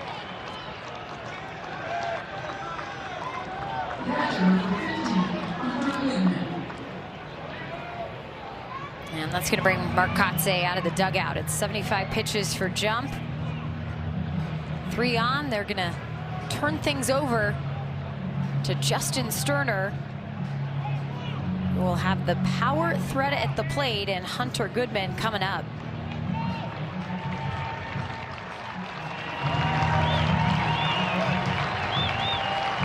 You should pay what we pay. Now get employee pricing plus $5,000 total cash on a 2025 Ford Mustang Mach-E SUV. Only at your California Ford dealer. A's Baseball is brought to you by Santa Cruz Beach Boardwalk, now open daily. Come try Vertigo 360, our spinning, flipping, over-the-top new ride. Save on passes and wristbands at beachboardwalk.com. Nice look at the strip here in Las Vegas on a Friday night. The lights a bit brighter, and the Athletics with a 2-0 lead trying to hold that down. Gage Jump loaded the bases off a pair of hits and a walk, so he leaves after 5+ innings of work, 5 hits. It was career high in the strikeouts, but responsible for all of the runners out there. Bullpen will have their work cut out for them here tonight, starting with Justin Sterner. Yeah, Justin Sterner making his 33rd appearance. He has been a workhorse for Marcotte in these Athletics this season. And coming into a tough spot here, there's no doubt about it. You got bags, juice, nobody out. Something Sterner's done a fantastic job of, though, is stranding that traffic. Has inherited 17 runners over the course of this season. Just 1 has scored.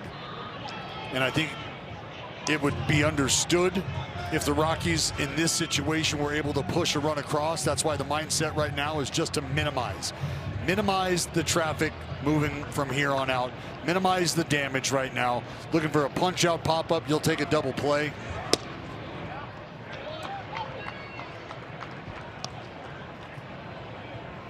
One count for Hunter Goodman. Came into the game leading all catchers with 18 homers, but Shea Langoliers had an answer tonight. They're now tied, each with 18.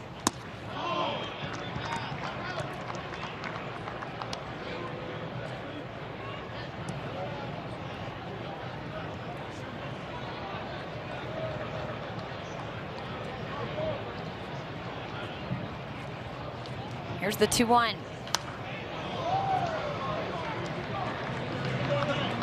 Here's those numbers we're talking about. Langoliers and Hunter Goodman, very similar offensive numbers, and now the exact same numbers for home runs. Dylan Dingler on the list, Drake Baldwin, who's coming off a Rookie of the Year campaign in Atlanta, and Liam Hicks. Always impressed, I think, when catchers end up on a list where they're approaching 20 homer seasons, all the work they have to do, the workload of defense, and a swing and a miss. Hunter Goodman goes down on strikes, and that is a very big out for Justin Sterner. Well, been a rough night for Goodman at the plate. That's now the hat trick. 96 away. Ding, ding. That's the tardy bell. Gonna need to see a hall pass, Mr. Goodman. Not out of the woods yet.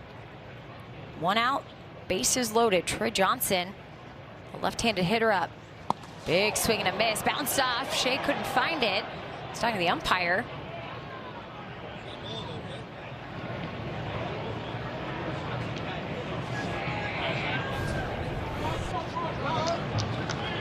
Well, what Shea Langoliers was making sure of is that because the pitch did hit Johnson, even though he swung, that this ball dead.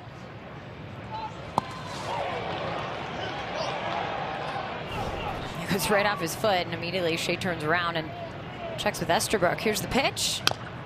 Ground ball foul, 0-2.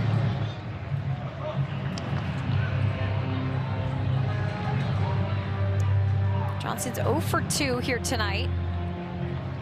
Both those outs have been in the air, and here's his numbers with runners in scoring position. 386 is the batting average, driven in 25. Calls a timeout here.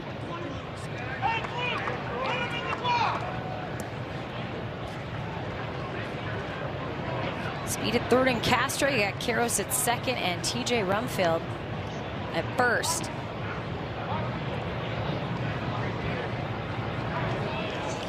And the 0-2, a flare out towards left, but foul. Once he wasn't going to have a chance to get there.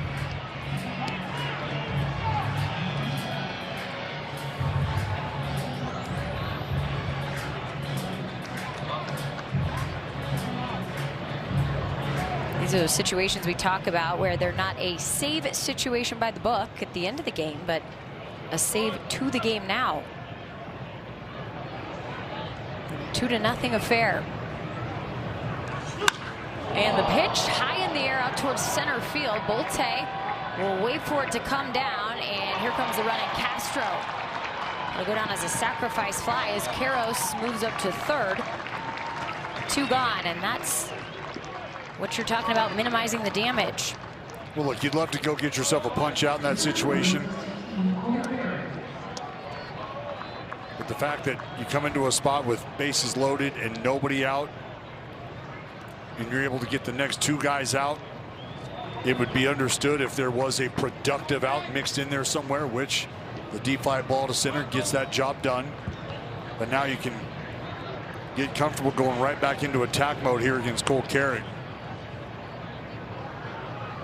His major league career just started this way here, and high in the air, it's gone. A home run for Cole Carrick, his second of the season. And that'll bring in 3 more runs as the Rockies take the lead here against the Athletics. 450 feet for Carrick, it's 4-2.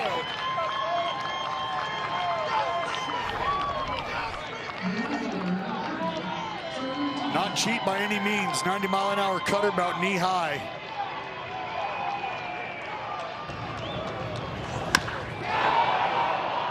Carrick crushed it.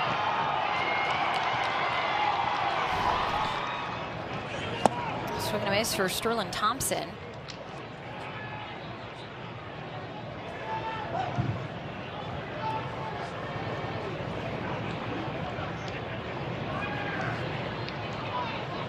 Gage jump on the hook for a loss in this game. Hopefully the bats are just getting warmed up for the Athletics. Well, we have seen plenty of offense. Certainly have. And there's no reason to think that that won't be the same theme here as we work through the later stages of this ball game. Over that Milwaukee series, plenty of home runs spread out between the 2 teams. 22 total, 48 total runs over the 3 games.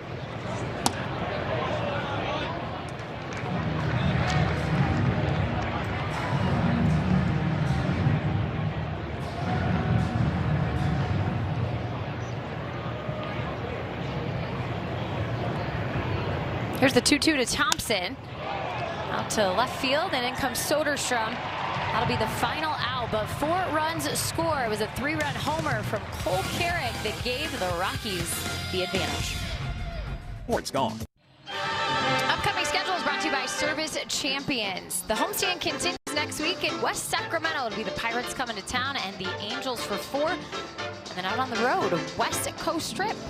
San Francisco to start, and then Anaheim. So a lot of Angels action coming up here for the Athletics. Of course, they sit bottom of the American League West, and those Buccos coming to town. Some high velocity pitching comes with it. 1-1 here for Jacob Wilson. Leading things off in the bottom of the 6th, it'll be Wilson, Jonah Heim, and then Zach Geloff. He's trying to dig out of a hole. Rockies were down 2-0. They answered with 4 in the top of the 6th.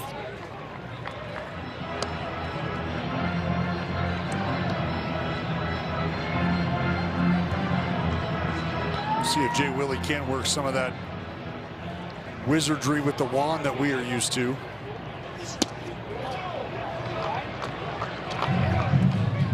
You know, something to think about, and it is as we see Mason Barnett start to loosen up in the A's bullpen. It's unfortunate that you lose Brent Rooker for a spell, but I think if all goes well and everybody has their fingers crossed, we know he'll be back sooner rather than later, right at the end of that IL stint. You start to see this group get back healthy. And I think it's been a while since you've been at full strength. There's no question. I mean, on the pitching side, you're missing Luis Severino. We saw Aaron Savali throw 4 1/3 perfect innings. His rehab outing yesterday for the AAA club at Omaha. By the way, happy birthday to Aaron Savali today. Looking forward to getting him back. He'll be pitching in that series against the Pirates, slated for the Wednesday game. And Jacob Wilson leaves this in the air, foul.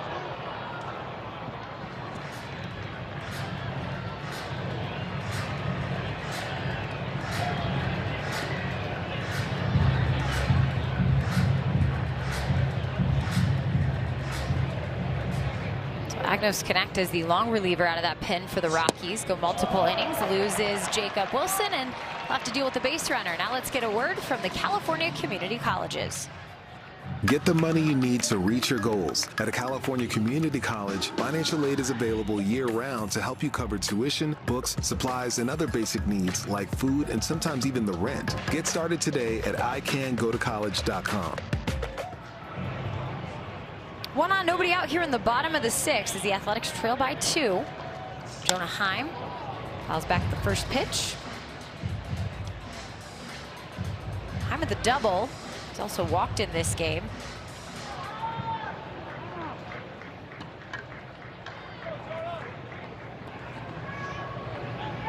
Jonah's enjoyed Vegas. Let's put it that way. Sure.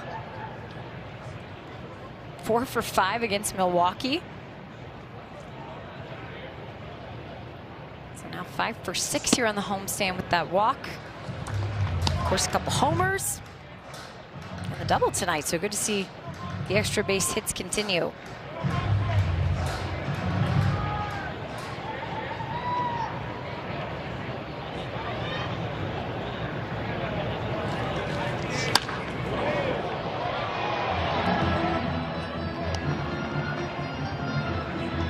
A's didn't take batting practice today, opted to skip that for the opener of the season. They took a lot of batting practice over the last 3 days, though, wouldn't you say? Well, and it's been a few days now before the game where they have opted to not take batting practice. It's something you do typically see on day games. But I think it's understood with, you know, the festivities that have surrounded this entire series here in Las Vegas, these 2 series. You know, the players are down on strikes. Be out number 1. Agnos just putting Heim on the elevator, leaving him up top. 94 couldn't get to it. But these players have been asked to do a lot in terms of just adjusting their preparation. And I think they've spent a lot of time in the community, and there are demands to the schedule that look a little different. Even though this is a home game, there are still guys that are, and I think, you know, understandably so, trying to figure out routines. Up the middle, and a base hit for Zach Geloff. He'll continue his hit streak. 15-game hit streak for Zach. There's ball hit hard off the bat of Zach Geloff.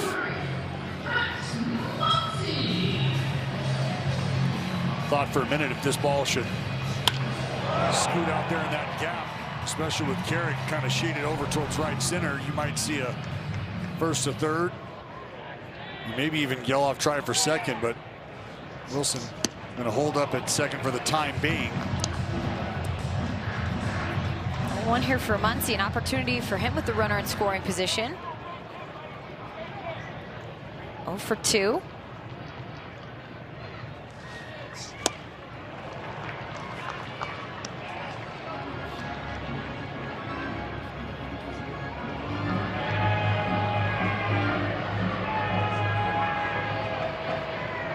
Muncy had a hit in that Milwaukee series.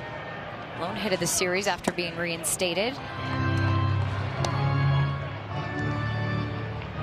He drove in 2 runs with that hit.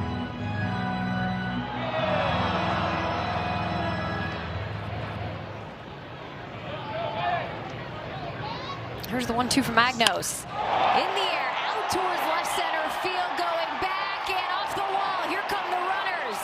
Home is Wilson, right behind him, Zach Geloff, and we have a tied ball game.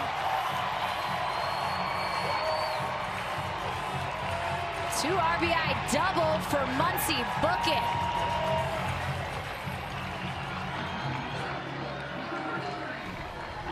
Well, you've got Muncy and Geloff both in the lineup. Geloff extending his hitting streak, and Muncy, upon arrival, swinging the bat well, pounds a ringing double up into that left center gap. And it was off to the races from there. Jacob Wilson would score easily. Zach Geloff all the way around from first base would also score. And Max Muncy with a double. Looks like Bolte is going to wear this one off the elbow pad. And it'll be runners on first and second once again here. Still just 1 out. But Muncy on top of a pitch, elevated. He'll scoot on into second. You can see third base coach Bobby Crosby down the line, making sure Geloff picked him up. Athletics able to erase that Rockies lead. And that brings us to our powerful performance, which is brought to you by Xfinity. We're going back to back. Langoliers with a blast to the big part of the yard, and then Nicky Nukes with some pull side juice out near the palm trees. Lighten up the ballpark here in Vegas. With those back-to-back knocks from Geloff and Muncy, that lead has disappeared. Bolte gets drilled. He heads to first, and it's old Bangaliers back up again. 1 for 3 tonight with that long ball back in 5th. 18 homers for Shea. Here in game 69 on the season. He keeps climbing up this list. American League home run leaders, led by Yordan Alvarez, who has 24. Murakami, the White Sox, on the IL with 20. Byron Buxton and Shea right behind him, tied with Ben Rice.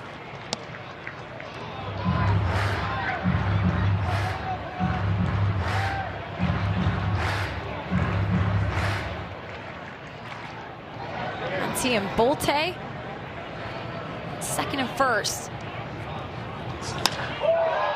the air to right. And this will be routine for Johnston. We'll see if Muncy will take advantage. He does indeed move up 90 feet.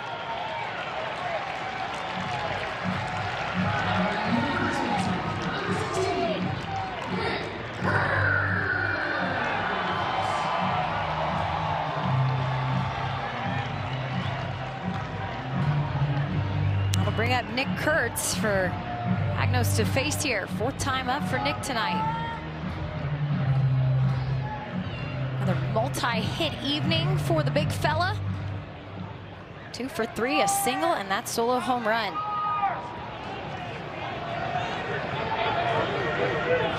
Up to 50 runs batted in. And you remember, you know, collecting the player of the month. That was cool, right? He might be on his way to collect another one here in June. 6 home runs for Nick Kurtz, and it's just June 12th.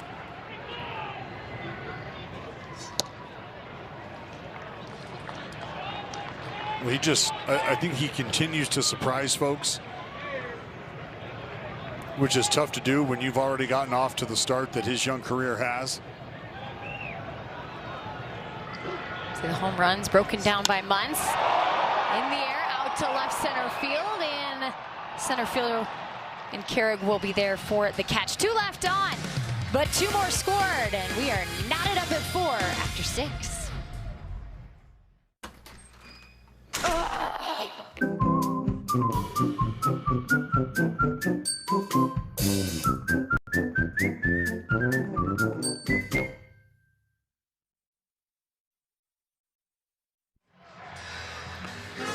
The new era of baseball in Las Vegas is right around the corner. For only $19.01, you can secure your priority access to 2028 tickets at our future new ballpark. You'll get early access to new products such as our recently unveiled dugout clubs featuring ultra-close baseline seating and an elevated game day experience. Secure your spot today at athletics.com/Vegas. And remember, folks, I just had the opportunity to sit down with Will Guidara, who is going to be enhancing. Mason Barnett facing Brett Sullivan, pinch hitting. Pops it up to center field, and Henry Bolte with the catch, 1 out. But enhancing the entire place, the menu, the dining experience, I mean the presence in the ballpark. Speaking of presence in the ballpark, Mason Barnett has been quite a presence here since his return to the big leagues.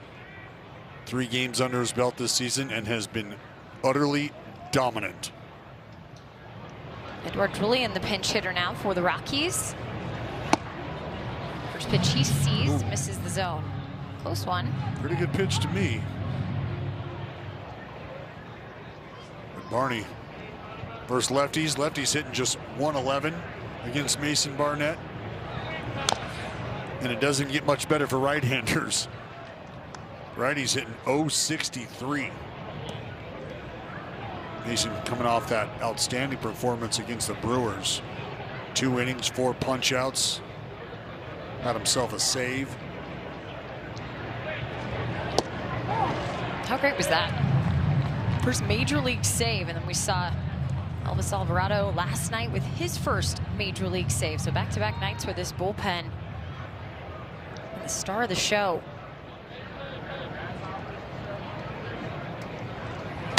Two and two now. This will be interesting from a strategy perspective, Dallas, because Warren Schaefer has a shortened bench tonight. Jake McCarthy's been dealing with an illness, and remember, Ezekiel Tovar was scratched from the lineup. Right. So he's already used the other 2 players here in the 7th. That's strike 3. 2 outs as we flash back to that big milestone moment. Well, again, it was 2 innings for Barney. There's 1, there's 2, there's 3, 4 tickets. And then the final out, soft liner to short to put a nail in it.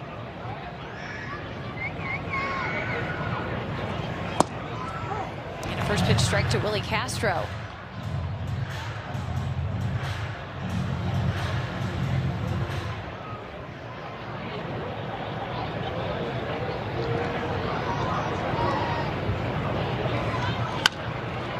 Castro with the foul ball here will make it 0-2.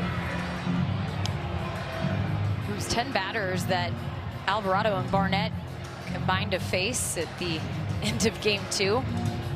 They retired 8 via a strikeout.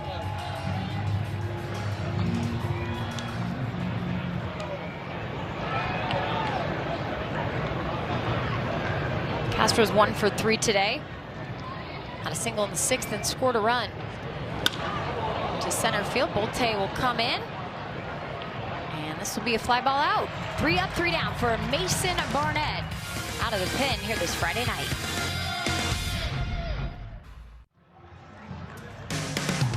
A's Baseball is brought to you by Toyota. Class-leading MPG and more hybrid models than any other brand. Toyota, Let's go places.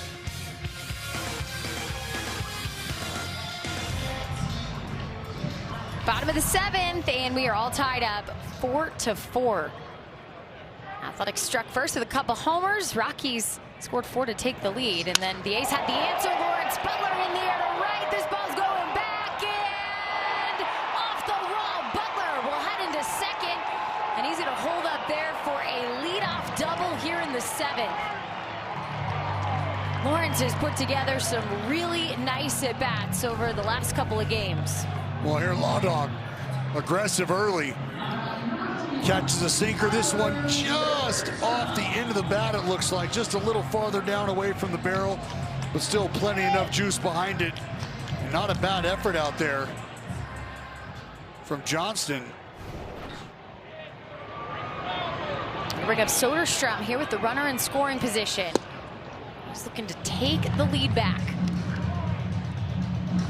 And Julian remained in the game at second base, replacing Chad Stevens, who he came in to pinch hit for.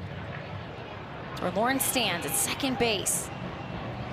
Tyler trying to bring him around and chops this foul down the first baseline. Tyler's 0 for 3 here tonight. Entered the game, reaching base 20 consecutive games.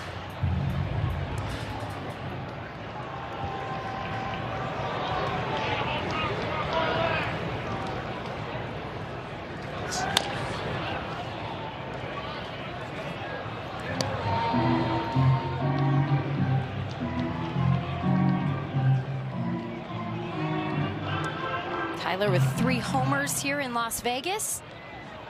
Came into the series with 8 home runs and was in the lead with Kurtz. They were both tied at 3 apiece, but Nick Kurtz had his 4th home run in the 5th here tonight.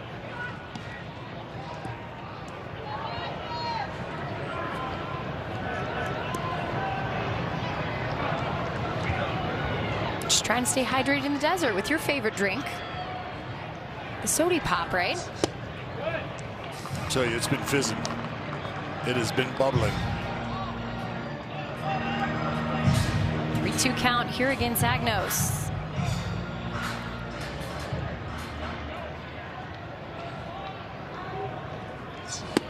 And a walk for Tyler, so the on-base streak will continue to lucky 21.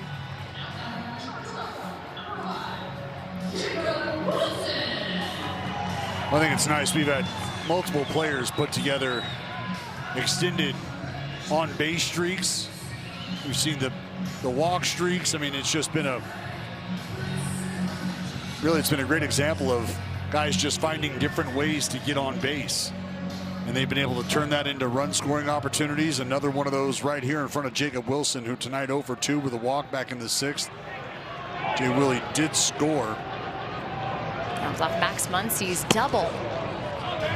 Scored the 2 runs that tied things up in the 6th.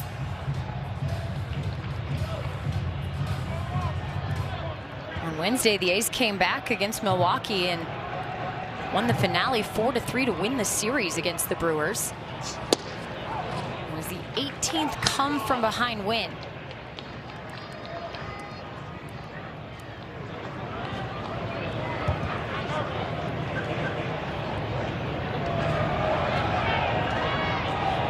Here's the 1-1, and that's high and inside to Wilson.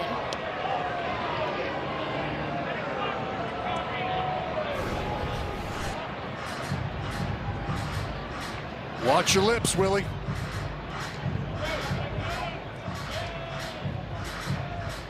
Good shot at the action from Dirt Can, right on top of it.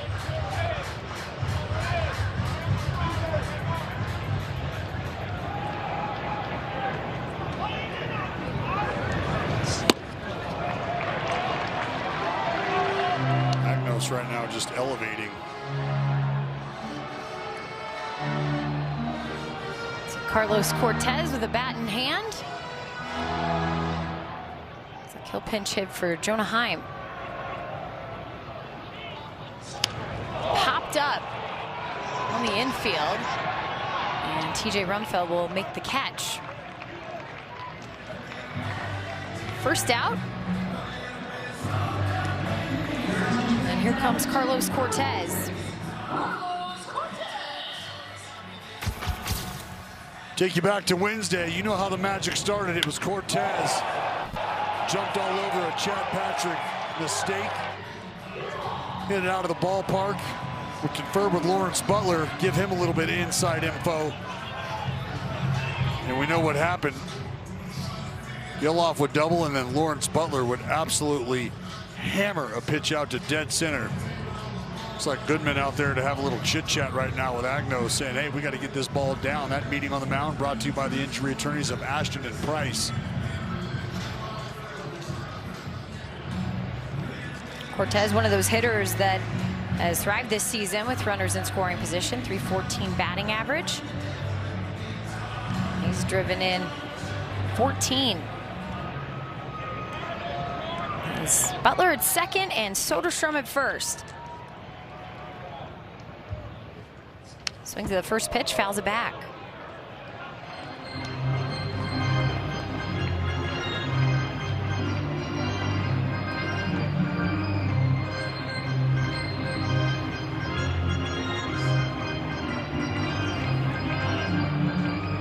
Carlos just 1 for 8 as a pinch hitter here in the 26th season.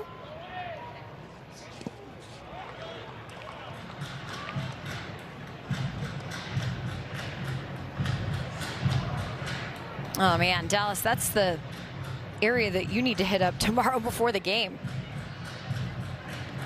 Wouldn't mind taking a dip.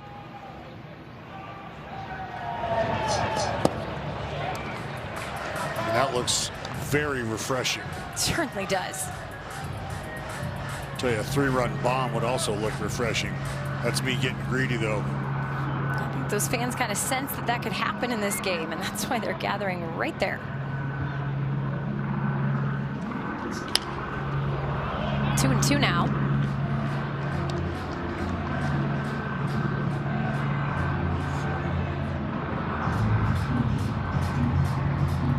Sweet look out in the outfield from our drone over the bullpen. And a great desert breeze tonight. Right down the line, but foul on the first base side.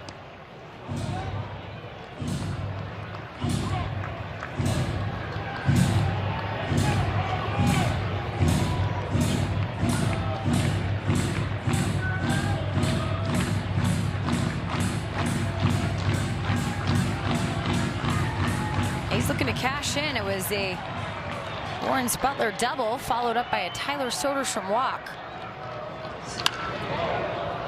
Another foul ball here for Cortez. Cortez chipping away right now. He's just one of those guys where you feel like if you're able to get ahead of him early, it doesn't mean that the at-bat is over, because he is going to battle. Finds himself in a full count here.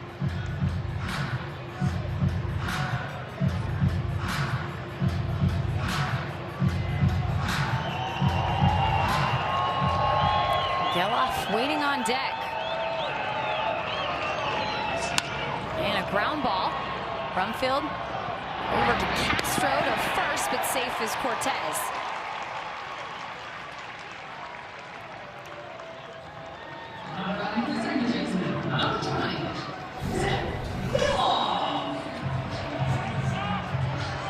Well, Brumfield doing a nice job of going a little backhand and then getting it over to Castro quickly, but Cortez from the left side booking it down the line, able to beat out that would-be inning-ending double play, and that'll give Zach Geloff a chance here to capitalize with Lawrence Butler over at third base. Zach Geloff able to extend that hit streak, as you pointed out, partner, last inning. First and third here for Geloff. 300's the batting average with runners in scoring position. Big swing and a miss. We've seen so many areas of improvement here in 2026 for Geloff, but I think right there, those numbers should say a lot. Getting the ball in play, finding hits. Runners are at second or third.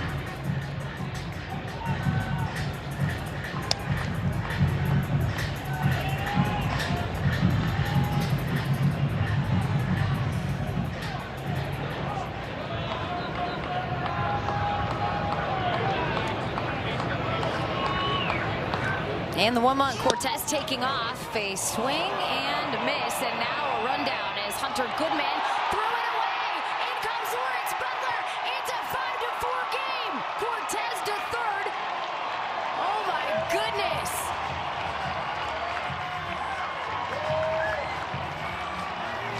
A costly mistake from the Rockies catcher has the A's up 5-4. And it was going to be a costly mistake by the Athletics. Pretty good arm fake there from Goodman, but unfortunately, when he starts to close the gap between he and Karros, it's a short arm that Karros can't corral.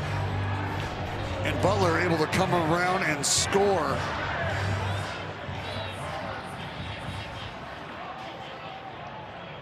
So it'll go down as a caught stealing and an error on the catcher. A swing and a miss for Zach Geloff will be the final out. But the A's got what they needed, a run at any cost. Lawrence Butler played it. It's 5-4 Athletics. Shea is safe. A's up 5-4 here as we go to the top of the 8th. Lawrence Butler charging home. Looked like he'd gotten hung up by Hunter Goodman, the catcher, then he threw the ball away. So the A's able to capitalize, now have a 1-run lead. Kyle Karros with a fly ball out to right field. Lawrence Butler on the move, and Butler in the corner with a catch. Wow. Have a game, Lawrence. I mean, this ball disappeared into that corner, into that shadow. Lawrence Butler able to track it down the entire way. Jenny, I think he caught this ball behind himself. He sure did. Even with a little slippage, the Law Dog able to reel it in. What an effort by Lawrence Butler. I'll bring up TJ Rumfield. He'll swing at the first pitch, a line drive into right, and it'll be a base hit. As he heads towards second, Butler with the throw in, and it's a stand-up double for Rumfield.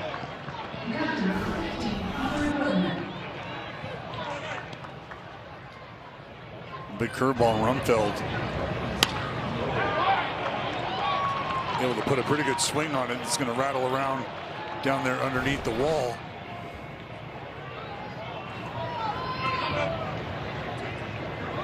That'll bring up Hunter Goodman, and we see the lefty and Hogan Harris starting to warm in the Athletics pen. Langoliers walking out to the mound against Barnett. And this is probably the one person you don't want to see come to bat right now. We all know that when a mistake is made in the field, a player would love nothing more than at the plate to kind of make up for it. Well, and it's a guy who we highlighted earlier in the ball game with the power.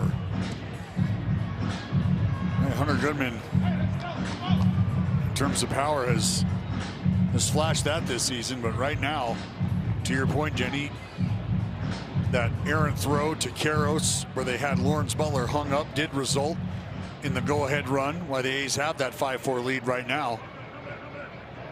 Goodman down on strikes all 3 at bats tonight. Swings at the first pitch. In the air to right. Lawrence Butler moving towards center field, and he'll make the catch.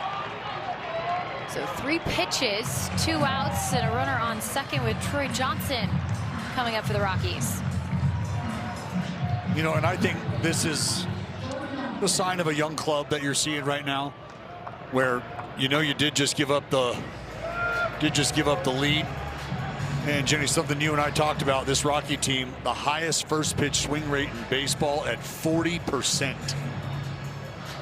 They weren't trying to wait around at all, and neither is Mark Cotte. He's going to pull Mason Barnett and go to the lefty with 2 outs and 1 on here in the top of the 8th. He's trying to hold on to their 1-run lead.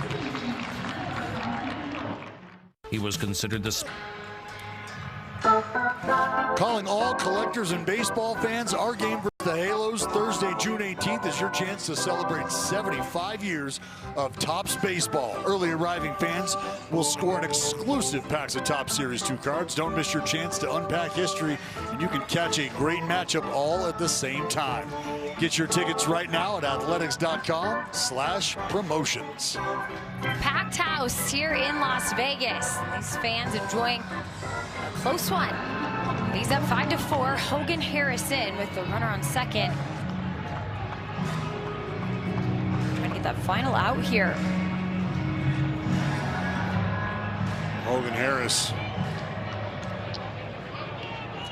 Left-hander right now tapped to get the left-hander at the plate.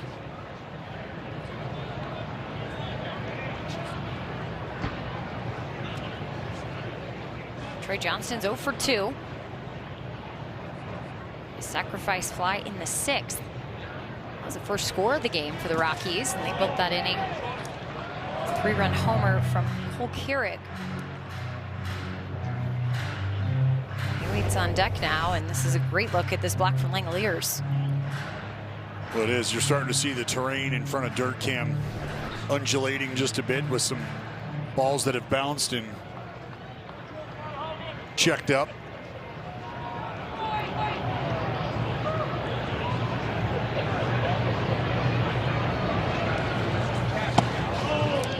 Two 2-0 here. Goes back to the point, though, about the shortened bench, right? It does. Kotze pulling the lefty in. Switch hitter and Keurig up next, and then another left-hander in Sterling Thompson.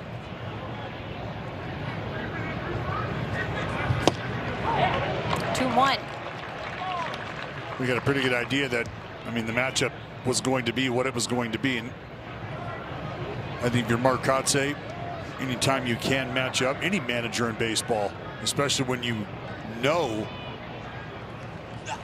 swing and a miss, that there's a solid chance that you're really down to the last man on the bench.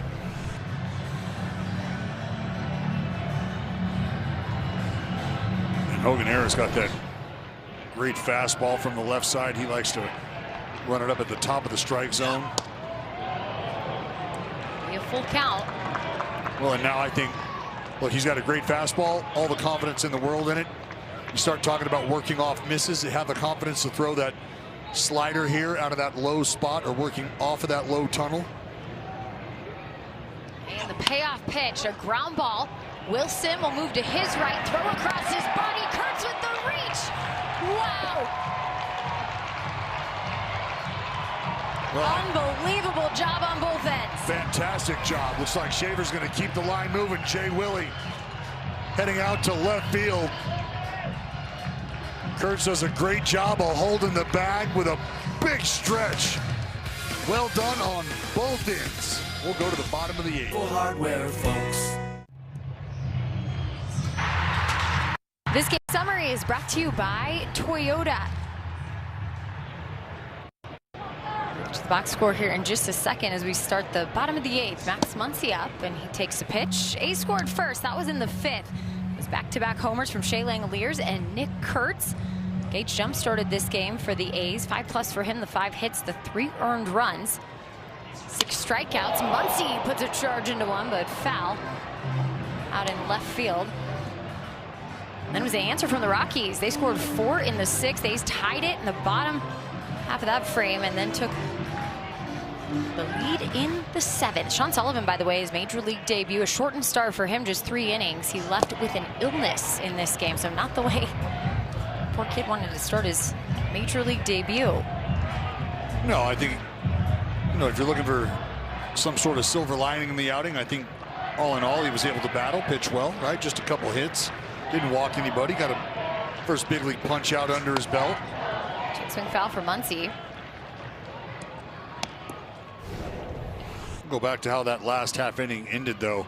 Jacob Wilson, and I think it's important to note, I mean, you see the good stretch there on the back end by Nick Kurtz, but for Jacob Wilson, the injury he's returning from with that shoulder subluxation. Muncy with the liner into center field, base hit. And another party starter here in the 8th. A's would love some insurance in this one.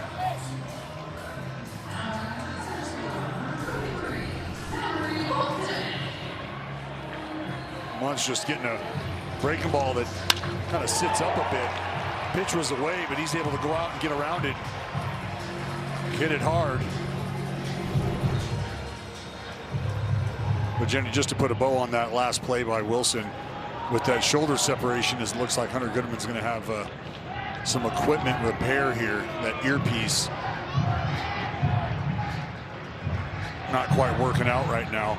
But think about the range of the shoulder and the movement required to be healthy and to execute the plays necessary out in the field. I talked about the impact of it as a hitter, but to be able to go stretch down, go out and be able to stabilize the shoulder, backhand, take the glove to the baseball. I mean, those are movements that simply just would not allow him to play the field. And now you're able to bounce back and you feel like you haven't missed a beat in terms of the range of motion. You're able to go and get baseballs that you were used to getting. You don't feel compromised at all. And really a lot of that has to do with just having the confidence to put that arm in certain positions and feel like you're back to normal. So that's really good to see for Jay Willie. It is. Extended his rehab outing onto the road after Las Vegas left their home ballpark here, just to double check all those things between hitting and fielding. Got to see him come back and have those really test and succeed. Henry Bolte now, as we got all the equipment check figured out. Reach base twice, both hit by a pitch. He'll take the pitch, 1-0.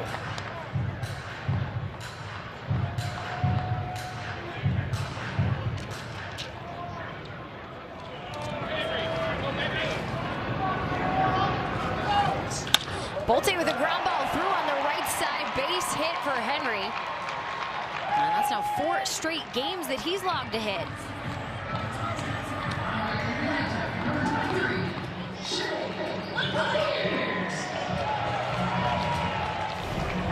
And just a great approach here. I mean, that's just a phenomenal job by Bolte. I mean, look at the head at the point of contact. Right on the baseball. Ball driven the other way. That's a fantastic piece of hitting there by the young center fielder. Back to Shea Langolier, swings at the first pitch, out towards right center field, and it'll be a catch for Troy Johnston for the first out. I mean, Shea has a spot. He's been up 4 times as a solo home run, and then the 4 outs he's made into the right fielder. Well, he's letting the ball travel. I think that's, you know, first and foremost. You start to realize you got power to all fields, and not that he's realizing that, but I think just looking at how the outs have been made, you see the homer to the big part of the yard, and the fly outs to the opposite field is, it's like Warren Schaefer's on his way out. Going to appreciate the work that he got from Agnos, and now he's going to turn things over to the bullpen.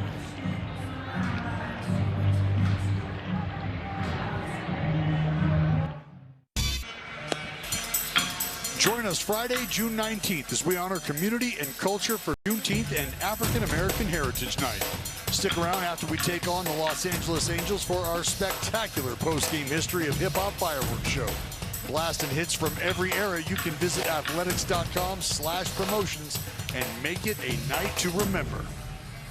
Come on out to the ballpark and have some fun. We're having some fun tonight here at the ballpark in Las Vegas. A's up by a run here, bottom of the 8th.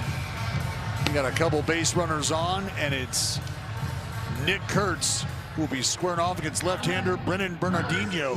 33rd appearance for the southpaw. It's been a little lonely down there in that bullpen for the left-hander. He's the lone left-hander in the Rockies bullpen. It's not too lonely. He's appeared in 33 games now. Oh yeah, he's got some action, there is no doubt. It's going to be action right now, squaring off against one of the game's toughest left-handed hitters in Nick Kurtz. 2 for 4 night for Nick, has that solo home run, and this is fouled on the first baseline.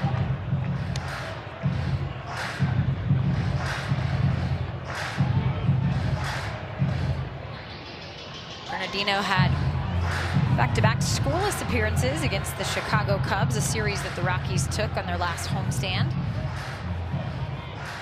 And this will be shocking to you, but they had a chance to sweep the Cubs.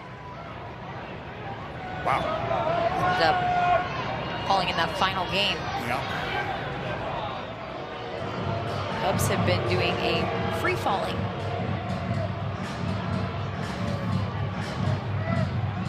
8 games behind the Brewers. And the pitch to Kurtz, a swing and a miss.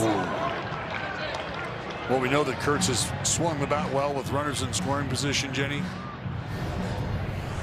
He's got a couple at bats against left-handers, specifically with runners in scoring position. 1 for 2. It was a homer.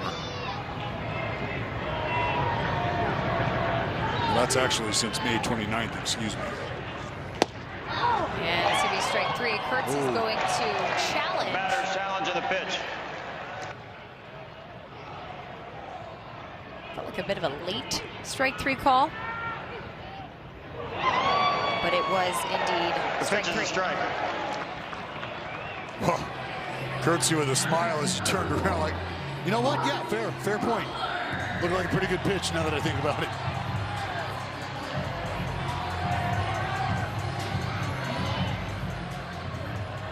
So the A's down 1 challenge here in the game in the bottom of the 8th. Lawrence Butler has 2 on with 2 outs. Butler with the single up the middle. Here comes Muncy charging around, and it's 6-4. How about the Law Dog? Go to work. I tell you, since that homer a couple days ago, Jenny, Lawrence Butler has started to turn things on. And I talked about how it just felt like it was going to be a matter of time watching the Law Dog put together some of the at-bats that we had hit the ball hard at some guys, didn't have much luck to show for it. Then those balls started to find holes. And I think there's a credit that goes into having to be able to just stick with the game plan. I mean, we've heard it for a long time now, right? Trust the process. You got to be confident that the work you are doing is eventually going to result in the outcome that you're after. And I think that has been the case for Lawrence Butler here as of very recently. Trust in what you're doing, trust in the approach, trust in the work that you're doing. And eventually things are going to start to fall your way. Credit Lawrence through that work, right? He hadn't been starting, coming off the bench or certain platoon situations. Really nice to see it work out for him here. Soderstrom holds up.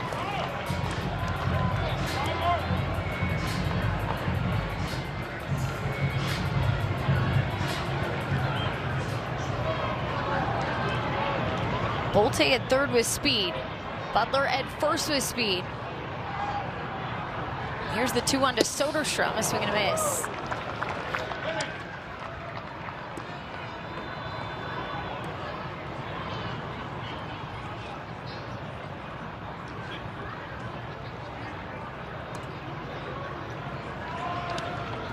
Goodman giving signs with the runners on the corners.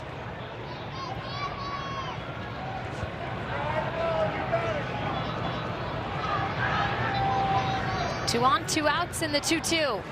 And Soderstrom waves through. Strikeout to end the 8th, but one came across as Lawrence Butler drove Max Muncy in. Ball game.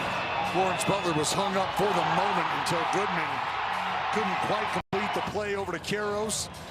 Ball got through the third baseman. Butler would come around and score. A's would take the lead and not look back. They would tack on another run of insurance in that last half inning there off the bat of Lawrence Butler. And that's where we sit right now, 6-4. Good guys as we head to the top of the 9th. A's are going to stick with the left-hander Hogan Harris on to close this ball game out. It'll be Carrick, Thompson, and Sullivan for the Rockies. Hogan had 2 saves last September. He went more than 1 inning.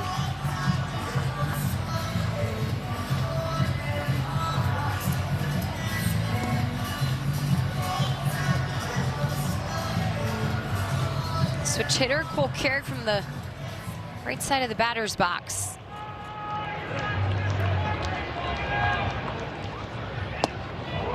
And a called strike.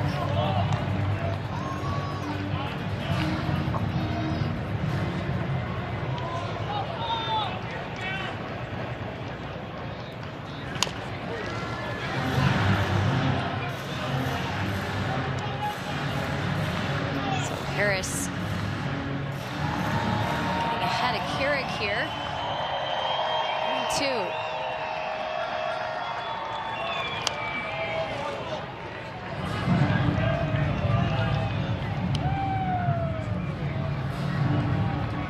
Well, we've got a few defensive changes. Zach Geloff in over at third base.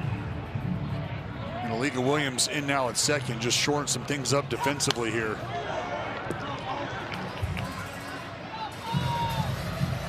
We've seen Alika Williams make some fantastic plays, and this is, I think, Mark Kotze right now just making sure he's got a very solid defense behind Hogan Harris as you're looking to close this ball game out. And the 0-2. Close pitch. Langoliers wants to challenge. The catcher's challenging the pitch. Look, and I like this challenge simply because it's getting the leadoff hitter taken care of here in the 9th inning. And the pitch is the ball. The Athletics are out of challenges. Go the A's. I mean, that's about as close as it gets. My goodness. 1/10 of an inch. Wow. Wow. So back to it, a 1-2 count for Cole Carrick. Here's the pitch from Harris. Out towards the Rockies dugout.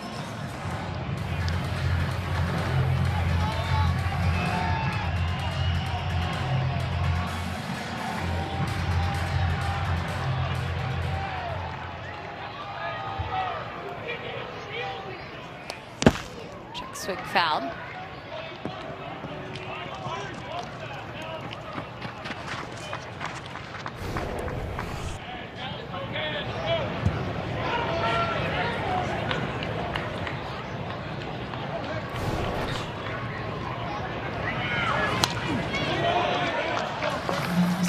Couple major league games has already been a problem. His first major league hit was a triple. Recorded his first home run yesterday and then backed it up today with a 3-run homer in the 6th.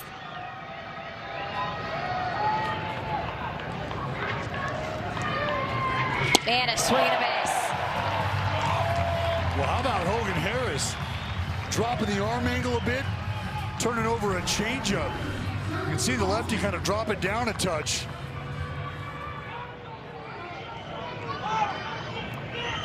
Caught Carrick out front. Carrick's thinking to himself, well, I mean, it's in the report, but I don't know that I need to pay much attention to that. On left for Sterling Thompson. Job well done, left-hander. I feel like you're infiltrating the bullpen a little bit.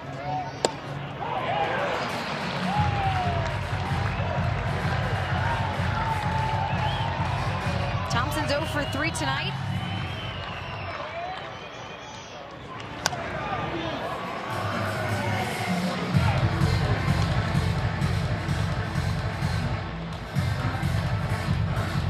Rockies down to their final chances as the Athletics look to take game 1 of a series. And a swing and a miss.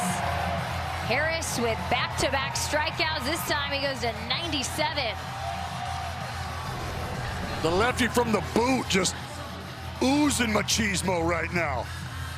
Turned over a changeup against the right-hander and just pure petrol. Here left on left. Come and get it. Brett Sullivan takes the first pitch for a strike.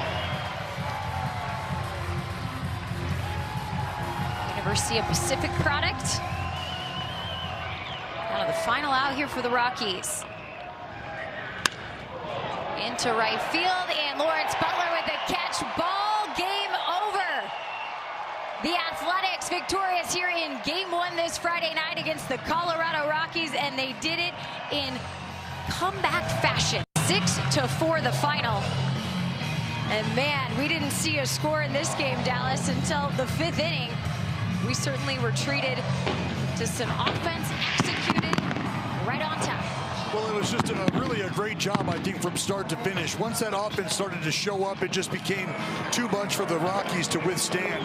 And it started with the outing from Gage Jump, who turned things over to Justin Sterner in a bases-loaded, nobody-out situation. Sterner able to minimize the damage, as did the rest of the boys out of that bullpen. And Barney and Harris, who did a fantastic job. And the lefty with that Bayou fastball, closing things out, but a great job of timely hitting. He had some long balls, and that's the name of the game. Put the power stick to it when you need to, get the big hit when you need to, and the A's checked all those boxes. Mason Barnett picking up the win in this one. Hogan Harris the save. 6-4, the final here this Friday night. Those high fives feel fantastic after the off day yesterday. Set the weekend tone right here in Las Vegas. The party will continue tomorrow night, and we can't wait for you to join us. But first, we got a lot to get into. Ace Cast on NBC Sports, presented by Toyota with Chris Townsend and Chris Carey, starts right now.